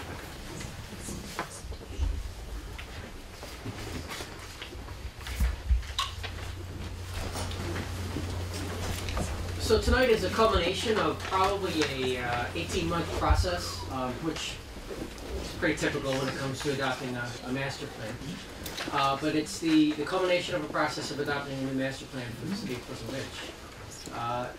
Overview, we'll talk about the process, how we got here, what the preferred future was for the town that came through in the planning process, what our goals and strategies are to achieve that future, and then our future land use and implementation plans. So a plan process typically starts with analysis. In that respect, in this town, a community survey was done. A public visioning session was held to basically assess what the vision for the future was on behalf of our residents for the town. After that, our planning consultants went back and prepared the plan. They came up with a draft plan, which was approved for distribution by the City Commission. We had a comment period where we have to, by state law, send that out to all of our neighbors, utilities, the county, SEMCOG, for them to review the plan and comment on it. We did get comment back from Ferndale saying that it was not inconsistent with their plan, which is basically the language in state law that they're supposed to be looking at, whether it's consistent or not inconsistent, or whether inconsistent or not inconsistent. I don't know, state law, it's not great language. And now we're at the plan adoption stage. The Planning Commission has adopted this plan. By law, the City Commission can assert the right to also adopt the plan, which you did when you approved this for distribution. So the Planning Commission has adopted it, and now it is before the City Commission. So the preferred future for the city, the expectations were a walkable and bikeable Woodward, maintaining our character that we have here, promoting quality mixed-use redevelopment on Woodward, maintaining financial stability and independence, accommodating existing and encouraging new demographic shifts, and continuing with our well-maintained recreational assets. So we have some goals and strategies that are laid out in the plan to create a vibrant, diverse, mixed-use, mixed-density district along Woodward. A form-based code is a different kind of zoning code that focuses more on the physical character of buildings rather than use. Right now our zoning ordinance says you can have an office there and commercial there and multifamily there, when really any of those uses can occupy a building. So in a form-based code you focus more on the design of the building and then let the uses take care of themselves over time within bounds, of course. Coming up with a parking strategy for Woodward, kind of a timely discussion, I guess. Missing middle housing, that's housing that's not single-family houses are our vastly dominant form of housing, but it doesn't meet the needs of all households. And oftentimes households that could live in different kinds of houses or different kind of housing units can't, simply for lack of availability. So promoting those different kinds of housing to round out our housing stock, and creating a walkable, bikeable, traffic calm Woodward. Another goal is expanding transportation options to include a walkable, bikeable Woodward Avenue, so talking more about that in detail. So developing our own PR, preferred plan for Woodward. Come to the community center on February 17th to hear more about what we're already working on for that. Coming up with a regular meeting schedule with our neighboring communities, monitoring the BRT and Complete Streets process. Both of those are brewing at a regional level and will certainly impact Woodward if they come to fruition. Changing how Woodward functions and looks through our town. Consider adopting a local complete street ordinance and investigate Woodward, Oak Park Boulevard / Sylvan crossing improvements, and then looking at zoning changes as appropriate. Another goal is preserving historic, stable, attractive neighborhoods of Pleasant Ridge, and there's a kind of a menu here, but sidewalk replacement, LED street lights, code enforcement, maintain our tree stock, continue our infrastructure reconstruction program, encourage cooperation among neighbors, and this is not our neighboring communities, but with ourselves, among ourselves as neighbors, and engage in long-term financial forecasting and capital improvements planning. And I think we've started updating our capital improvements planning process, which was done at the Planning Commission, as is their charge. And that document, we will have that up and available on the website soon as we launch into the budget process. And of course you can, as Commissioner Perry noted, get to that through the Commission's agenda for now, but it'll have its own highlighted place soon on the website. Another goal, provide high quality recreation programs and facilities. So maintain, improve, and add recreational assets and parks. Implement our Parks and Rec Master Plan and our Gainsborough Park Master Plan, which we have started. The voters approved the millage for the Gainsborough Park improvements, so we will be launching into that process in the coming months. So we are making progress in some of these already. Pursue creative funding sources, grants, other ways of paying for these things so that it's less on our dime and leveraging every penny we can. And maintain Pleasant Ridge's independent sports teams. Winning the 6th grade soccer championship is very important. So this is the future land use map for Pleasant Ridge. The first thing you'll see is this is essentially a conservative plan. All of these yellow areas on the map are single-family residential and planned to remain single-family residential. The areas in blue are planned for public and institutional, so City Hall, Roosevelt, Community Center. The purple is Woodward Avenue Mixed-Use Corridor District, where our business district exists, and then of course down south of Oxford. We have recreation in the green, which is our parks, Gainsborough, the Woodward Parks, the pool, the Community Center Park. And then we have our what we call office redevelopment area, but it's that other part of Pleasant Ridge, which you may or may not have been to, over where ePrize and Hello World is, and of course Walker Wire used to be there. It's an interesting place. We have an implementation plan that sets forth basically all of these tasks and responsibilities. And again, we've started launching into a number of these, and we will continue to start to implement these as we go through the budget process in the coming months and coming years. So basically what we have is a plan that seeks to preserve Pleasant Ridge's character as it exists, everything we value about the town, on into the future, while ensuring that we meet the changing needs of the world and our residents so that we continue to be successful and a desirable place to live. And with that, I'll be happy to answer any questions that you have on the master plan or anything contained therein.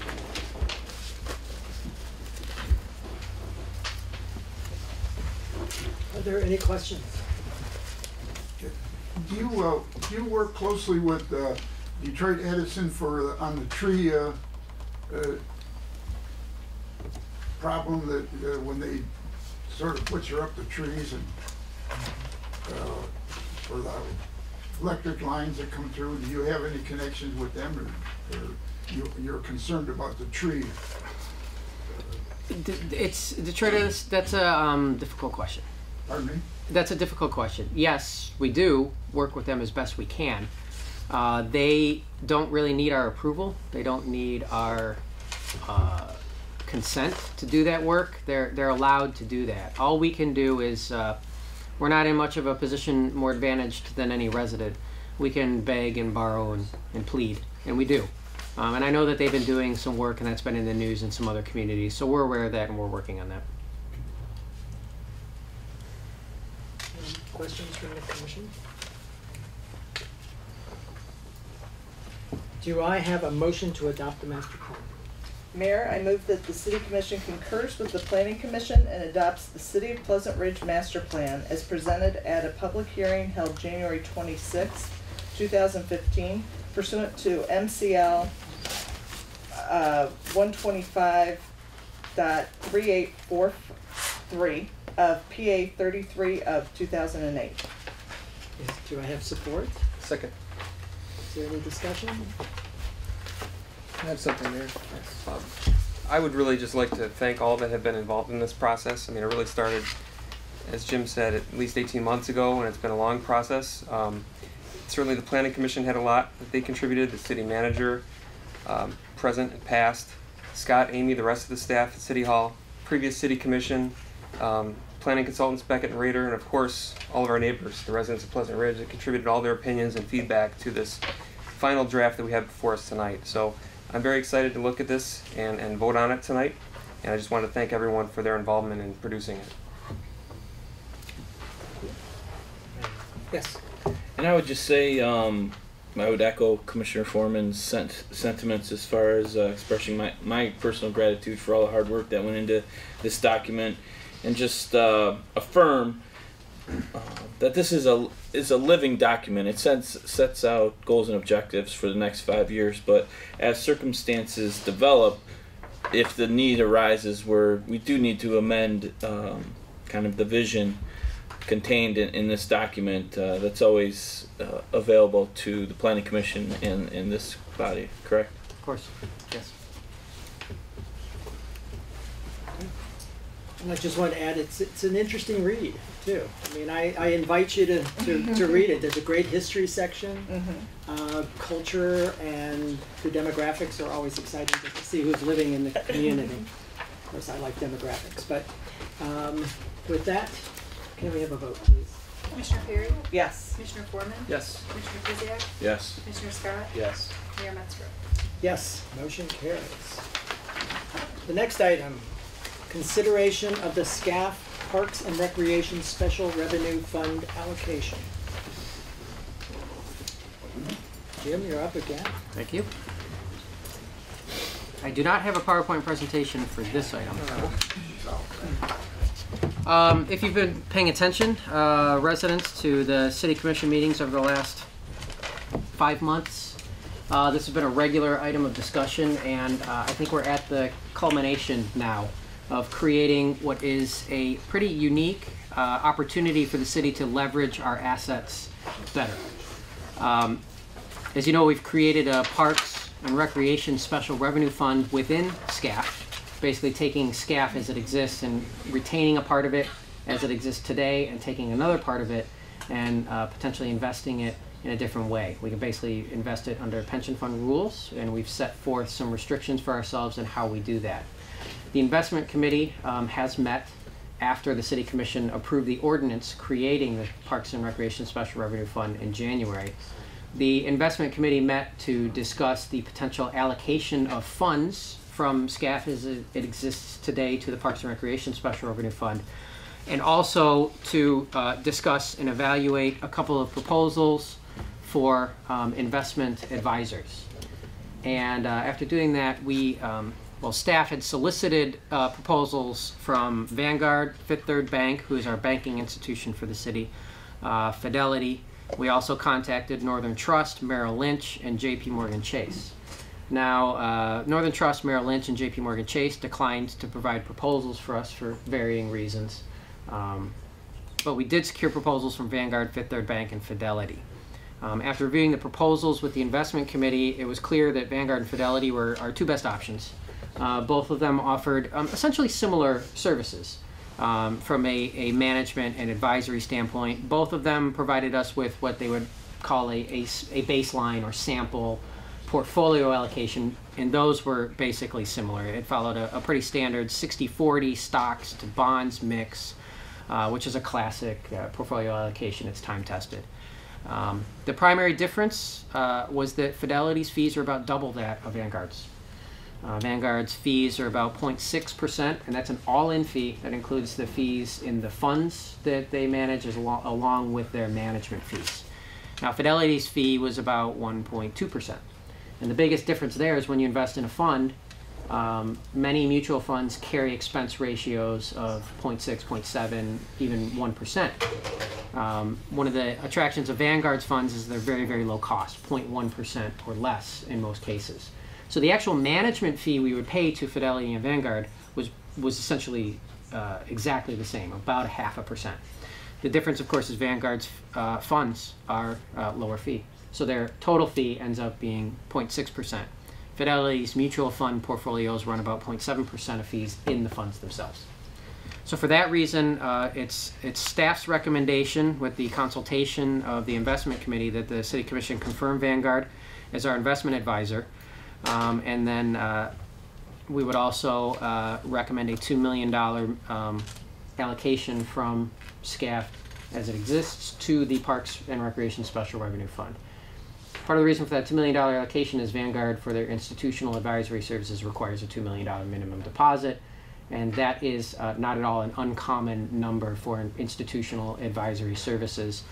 In fact, I suspect that part of the reason that Northern Trust, Merrill Lynch, and JP Morgan Chase declined to provide proposals is that for them, $2 million is small fish. So for that reason, we're recommending a $2 million allocation from SCAF today to the Parks and Recreation Special Revenue Fund. Of course, SCAF has a balance of $3.25 million, so there would still be $1.25 million in what is now called the SCAF Remainder Fund, which we could continue to use for the purposes we use it today. And the remaining amount would go to the Special Revenue Fund. So with that, I would be happy to answer any questions you have, should you have any.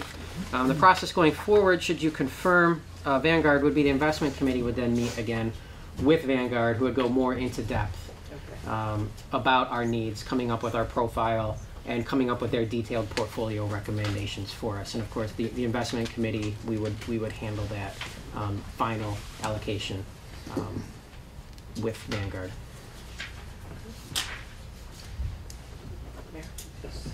I want to thank the city manager and the staff for figuring out, sort of looking at all of this in a different way so that our money can work a lot harder for us. It's interesting because this is such a period where we're focused on 696, and so having these funds work harder, I think, will be a great benefit for the city. So thank you. Another quick comment. Part of the reason that we're doing this is just to improve our return on investment from what we are already achieving through our normal savings process. And by no means are we approaching this to receive maximum returns or to put our money at risk. The goal here is to take a nice conservative estimate, or excuse me, conservative investment, but get a reasonable return as we would as individuals or even as small businesses. And that's what we're aiming for. And Vanguard talked us through their approach, and it was clear to those of us on the investment committee that that's how they'll manage our money. It's a conservative investment. There's no such thing as no risk when you're investing, but to manage it over time, to make sure that we get a reasonable return on our funds, and that's why we chose this path. Do I have a motion to approve the allocation of the SCAF funds and to appoint Vanguard Investment Advisory Services? Your Honor, I move that the City Commission allocate of $2 million to the SCAF account to the Parks Special Revenue Fund and appoint Vanguard Investment Advisory Services as the city's investment advisor and co-fiduciary. Is there support? Second. Any more discussion? Okay, may we have a vote? Commissioner Scott? Yes. Commissioner Foreman? Yes. Commissioner Krzyjak? Yes. Commissioner Fury? Yes. Mayor Metzger? Yes, motion carries. Next item is consideration of the resolution of intent to establish a property assessed clean energy program, PACE, and calling a public hearing. Jim? Now we're back to PowerPoint. Yeah. PowerPoint. That's good. So we're introducing tonight and I think this dovetails in nicely with some of what Leslie talked about with the Environmental Commission, creating a property assessed clean energy district in the city of Pleasant Ridge. And we have been working at a staff level with Lean and Green Michigan, which is an initiative of Levin Energy Partners. And Andy Levin heads that up. Really offering a great way to make PACE accessible to governments in Michigan. Corey, are you here? Yes, and Corey from Levin Energy Partners is here to answer any questions you have. I went through this process in another community that I worked in, so I think I'm a bit of a PACE amateur expert, I guess. But I'll give you the introduction. Andy couldn't be here with us tonight. I think he's in Washington, D.C. or somewhere. But what we're asking tonight is to pass a resolution of intent to create a district and to set a public hearing for next month for this process. So Andy will be here in March to answer any questions we have on this process. So what is PACE? PACE is a way of financing. Really, it's just a financing mechanism. One of the challenges with clean energy projects is oftentimes, and I should clarify that currently, let me take a step back, currently nationwide, PACE is something that's happening across the country. But it's only for non-residential properties, for commercial and industrial properties. Multifamily apartment complexes can use this because they are commercial properties by definition, but this is not something that's available to single-family residential properties yet. Part of the reason for that is Sally Mae and Freddie Mac, when they were looking at this when it was first kind of bubbling up 6 years ago, determined for some reason that this was a threat and could lead to higher foreclosure rates on houses. Even though one of the bedrock absolute must-have fundamentals of a PACE project is that it's cash flow positive from day one. So it doesn't exactly make a lot of sense, but that's residential mortgages for you, I suppose. So what we're talking about here is our non-residential, non-single-family residential properties in town that could take advantage of this. So it's a fairly small pool for now. Ideally, by creating a district, we'll be ready to go if the regulations ever change and homeowners can take advantage of this. But just want to be clear about who can use this for now. So it's it's a financing mechanism. One of the problems with clean energy projects is that when you finance them, the payback term on them is often more than 5 years. And a typical commercial loan is capped out at about 5 years. So finding financing to support clean energy projects, even if they're cash flow positive, is difficult through traditional financing channels. PACE allows you to stretch out the term on loans to 10 or even 20 years by creating basically a one property special assessment district. So then that loan is repaid through property taxes.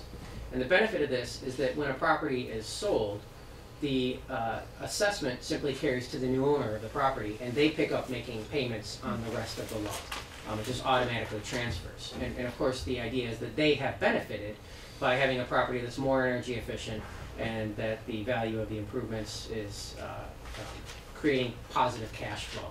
So that's one of the benefits of clean energy. It's a way of stretching out that term to make these projects cash flow positive. It's an economic development incentive. It doesn't require taxpayer money. There are two ways you can set up a PACE project. And Ann Arbor went in one direction where the city actually fronts its own money and reviews the projects and approves the projects and then loans out the money and then collects the money back themselves. So they basically are set themselves up as a bank. And as you can imagine, for a city, that's a pretty big undertaking. You're getting into banking and you're not a bank, you're a city. So you're taking on some roles that are outside your core competency. The other way of doing PACE is it does allow for private financing. And this is where Lean & Green Michigan comes in. Basically, we designate them as our PACE administrator.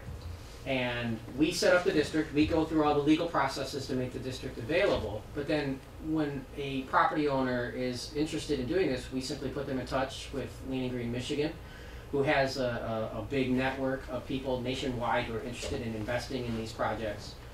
And they handle setting up the financing, making sure that the project works, making sure that the reporting happens over time.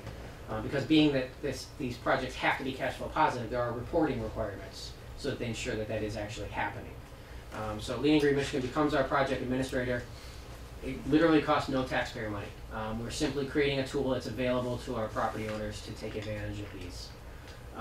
So this is the law. A lot of details about financing that we don't necessarily have to get into tonight, but details. So again, we talked about commercial, industrial, agricultural, multifamily, privates, nonprofits can also use it, but single-family homes and government buildings cannot use PACE. So we can't use PACE to pay for anything because we don't pay property taxes. So nothing that's against. What can you do? You can do energy efficiency improvements, sealing up your building envelope, water efficiency, renewable energy improvements. 100% of eligible project costs can be rolled into that. And of course, you can even refinance projects that have already been done under this to get more favorable loan terms. So I'm not sure if any of our property owners have done any energy efficiency projects, but that is an opportunity that's out there. So this is a more detailed list of all you can do. Insulation, caulking, weather stripping, that's kind of it's not the sexy part of energy efficiency. but you can go all the way through to, solar, wind, geothermal, kind of the splashier things. We've talked about traditional financing where the payback is longer than the loan term, so it doesn't pencil out. One of the things is, as a property tax, it pays special assessment. It's enforced by the city, and really this actually devolves to the county in the event of a delinquency. But it does run with the land, so it does move to the new property owner. And if there's a default, the lender is protected because, much like unpaid property taxes, the unpaid special assessment lien carries to whoever buys that building next, and then they have to make good on the loan. So that's why lenders are willing to take a longer term on this than traditional 3 to 5 year commercial loan.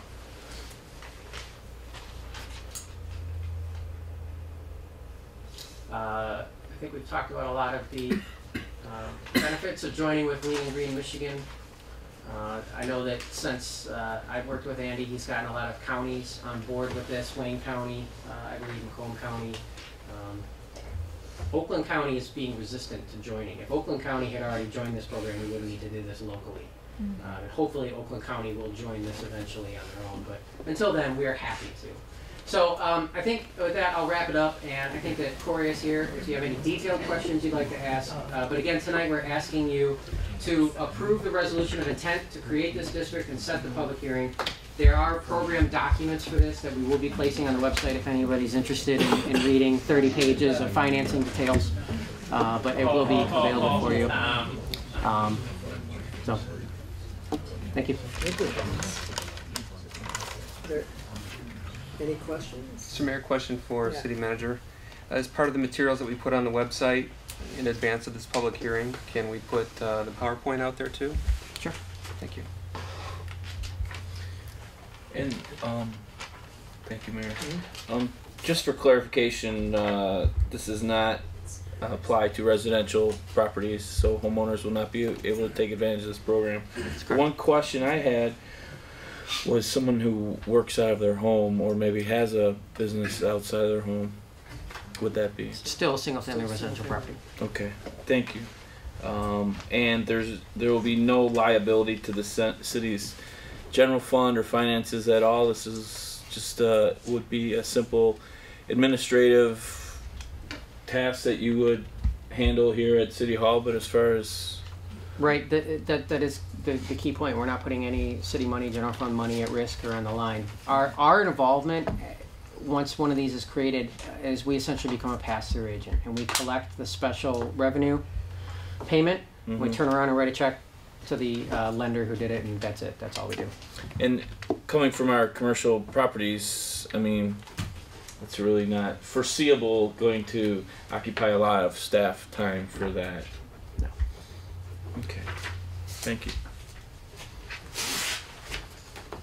Right. Is there a motion to consider the resolution of intent to establish a property assessed clean energy program and for calling a public hearing? Mayor, I move that the resolution regarding the intent to establish a property assessed clean energy program, or PACE, be approved, and that a public hearing be scheduled for Tuesday, March 10th, 2015 at 7:30 p.m. to solicit public comments on the intent to establish a PACE district and a PACE program within the city of Pleasant Ridge. Is there support? Support. Any other discussion? One comment, Mayor.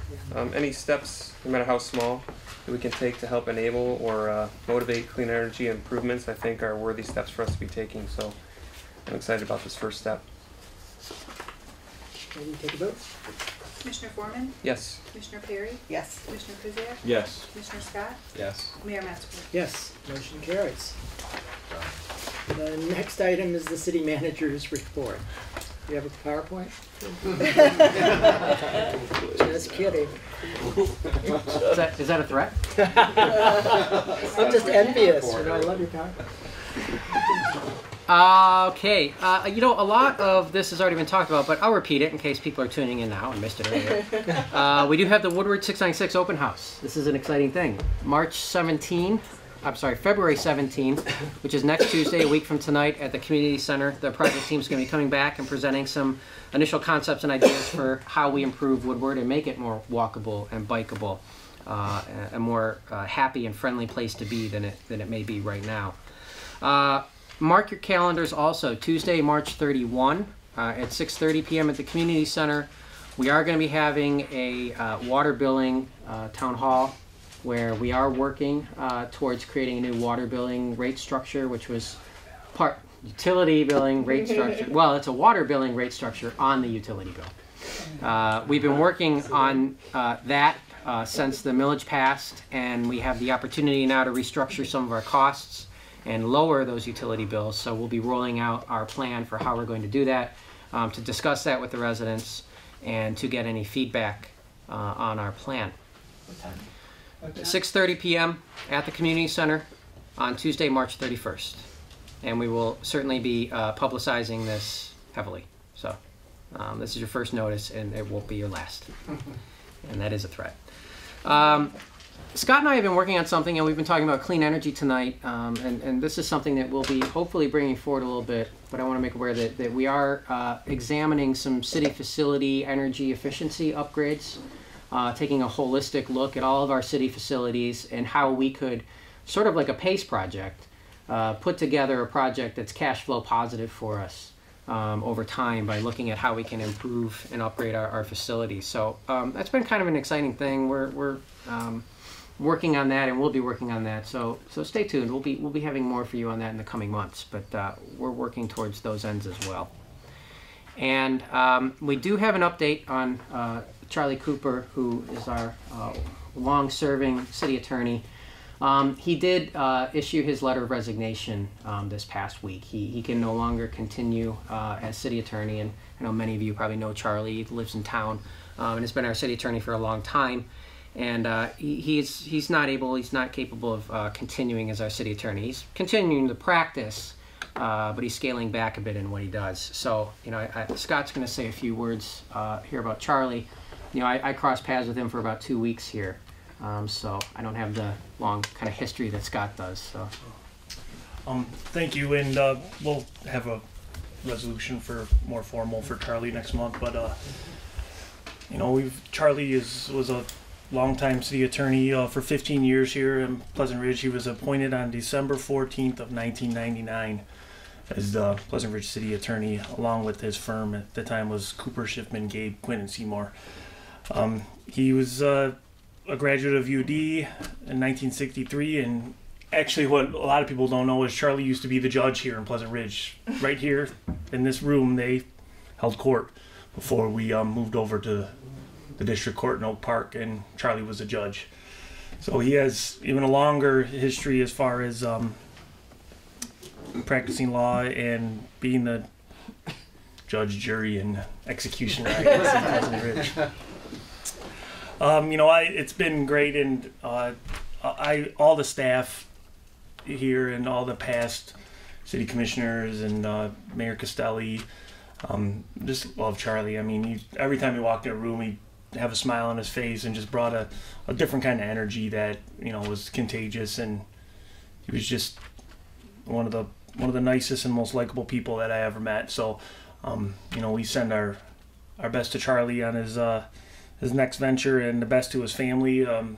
His 2 daughters live here in town, and he's still at Elm Park with his wife Betty. So we appreciate everything Charlie's done for the city, and like I said, we'll have something more formal next month. But again, thank you to Charlie and his family, and that's from everybody, all the staff, and Mayor and City Commission. Thank you, Scott. Thank you. And that's it? That's it. Okay. Next item, other business. Mayor, I have an update. At least one person will be happy to hear this. The play, the spring musical at the high school, is Wizard of Oz. Ooh. And it'll be running on March 21st, 22nd, 27th, and 29th. If you would like to purchase an ad for the program, that can be purchased until Friday. And the play will include students from the high school, the middle school, and JFK Elementary. One more thing is I just wanted to mention, and half confirm, I think we're having a Coffee with Commissioners, our next one, and that will be in March 24th, if I'm not mistaken. So that's all that I have. Thank you, Mayor. Yes, sir. Yeah, I don't know, I'd like to draw people's attention to page 8 of the current Ridger. There's a couple interesting items. One is the call to action for all Pleasant Ridge snow angels, snow shovelers. As you know, we've been hit over the last couple weeks with a large amount of snow, and some of us are more fortunate as far as our ability to move that snow, and I'd like to invite everyone to kind of take some time and remember those who maybe might have a little more trouble getting that snow out of the way. So one thing the city has done is set up a list. You can get on that list whether you need help removing snow or whether you have enough time or a couple gallons of gas for that snow blower to help out a neighbor in need. I know many streets have their own versions of snow angels who do this without acknowledgement or without being asked to. And this list is really a means to look out for those residents who maybe have fallen through the cracks, and we want to make sure everybody can get out. So the number is 248-541-2902. I believe that's just the number of the community center. So you can call the community center and get on that list, whether you want to help out, you have some free time, or whether you might need a little help. So I think that's a great program, and I encourage, like I said, if you have the ability to participate. And real quick, I just want to announce the book club will be is currently reading The Warmth of Other Suns by Isabel Wilkerson. It's an epic telling of the southern migration of African Americans from the early part of the 20th century through the 1950s. It's much acclaimed, and it's been a very enjoyable read so far. So if you're interested in joining us, we'll be discussing this book on Thursday, February 26th at 7 p.m. And we're gonna meet at the Gainsborough Park Shelter. We had heard an announcement earlier about the foundation and their commitment to the fence. Last year they made a commitment to rehabilitating the Gainsborough Shelter. Those improvements are pretty much complete now, and the building should be available for residents to use in the coming weeks. So we're going to move the book club discussion to the shelter on Thursday, February 26th. And this is an enormous volume. It runs over 500 pages. Please don't feel you have to get to the last page to join us. It's really about the discussion. So that's all I have here. Mayor? Commissioner Krzyjak and I have been working on a block club kickoff to help streets that maybe don't have a block club in place or want to enhance the block clubs that they have. So our goal is to have the block club kickoff in March, and so stay tuned for the date. We'll let you know when it's going to be. And also, Commissioner Foreman went into, and our school board member Karen Toomey talked about the reorganization of the schools. And I think it's really important for all of us to really pay attention to what's going on. I think they're going to be probably selling off some of the different school buildings, so it's important for us to pay attention, as Roosevelt is in our neighborhood, and especially if you care about trying to keep this as a school or keeping this building intact, don't hesitate to go to the to ferndaleschools.org. And you can click on that Talk to Me button, and it's a great place to weigh in with your thoughts on that. Thank you. Okay. I appreciate Commissioner Krzyjak talking about snow angels, but I figure I don't want to end the meeting this way, but I think that, yes, there are people who cannot get out, and we hope that they make it known to their neighbors, or our neighbors look out for those people.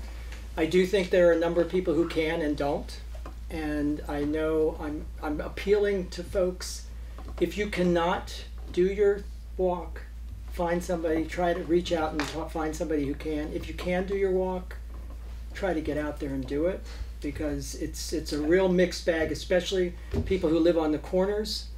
It's very difficult. We know you have a lot more to cover, but but it's very dangerous for people walking around. Those corners aren't done. There are connections to the streets that aren't done, and the city is not plowing sidewalks. People need to get out there and do it. And one other thing that I really don't want to end the meeting on, so hopefully somebody chimes in afterwards. If you're walking your dog, the snow does eventually melt, and what you have left there will show up. And my wife and I walked today and saw quite a few remnants of people walking dogs, and we know that people tend to be pretty good about cleaning up, but sometimes it's cold, it's in the snow, you can't see it. It does eventually show itself, and people are walking through those walks, and really just take a little personal responsibility and clean up after your dogs and clean up after on your sidewalks. That's all we're asking. It's a good neighbor policy. It's a good city. Let's try to do that. Now you can make it better. Yes. I wasn't really joking when I said it's supposed to be very cold this weekend. There's a forecast of minus 20 degrees Fahrenheit over the weekend. So if you know you have elderly neighbors or people that are not very able living around you, please just take a moment to make sure that everybody's okay, because it's going to be especially cold this weekend. And it's good to just check up on each of our neighbors to make sure everybody's in a good place. Mr. Mayor, one of the things that the city should be proud of, I'm sure you're aware of it, but it was very quick response in the heavy snowfall that now we're talking about it. At least I'm talking for Devonshire. They were out there, and that street was salted, plowed, and passable immediately. So I don't know who's responsible, the whole administration, but that's one of the things you can love about Pleasant Ridge. It's a good city. I appreciate you saying that, because I wanted to make mention once again. We were so successful last year. Brylar did such a wonderful job on the snowfall, and unfortunately I should have run out and take pictures on Monday morning after the snowfall to show every other city how living in a small city and the services that we have, because again they did a wonderful job. I don't know how well people kept off the streets. Again, if you can get your cars off the streets, that would be great. I didn't see too many except in front of my house, but I think they did a wonderful job again, and everybody was moving very readily on Monday morning. It was great. And I would add that Brylar does a lot of the work, but it's Nick who's our foreman from Brylar, and then he has one other guy who helps him in town, and it's them. So when it snows in the middle of the night, they're out there. There's no one else that's coming. So I think we really need to recognize winters are tough for our DPW guys, our foreman from Brylar, because you never know when the hours are going to come, and he spends long hours in that truck doing the work for us. So we're definitely appreciative of the time they put in. And to expect loud noises going down your street at 3 in the morning. To expect your it's all good. Other stuff. You'll take it, right? Yeah. And what's the next date for the Salt Ferry? Next Monday. Is it Monday? Yeah, the third Monday of the month. If you put your buckets out, they will fill them up. Nick doesn't enjoy being called the Salt Ferry. No, the Salt Ferry. He likes it. And likes the Salt Ferry. But real quick, if I don't do this, I'll be hung up. The Women's Club on Thursday is holding their speaker series. It's at 7 o'clock at the community center. A local author, Hildy Corbett, will talk about her book called Dear Friend, which is based on letters sent between her grandparents between themselves from October of 1913 to 1914. So I got to speak with Hildy on the phone on Monday, and she is a hoot, man. She is great. She is a good speaker. Just on the phone, I could tell. So please come out and to the community center on Thursday at 7 o'clock. Thank you. Anything else? Do I have a motion to adjourn? So moved. All in favor? Aye. We are adjourned.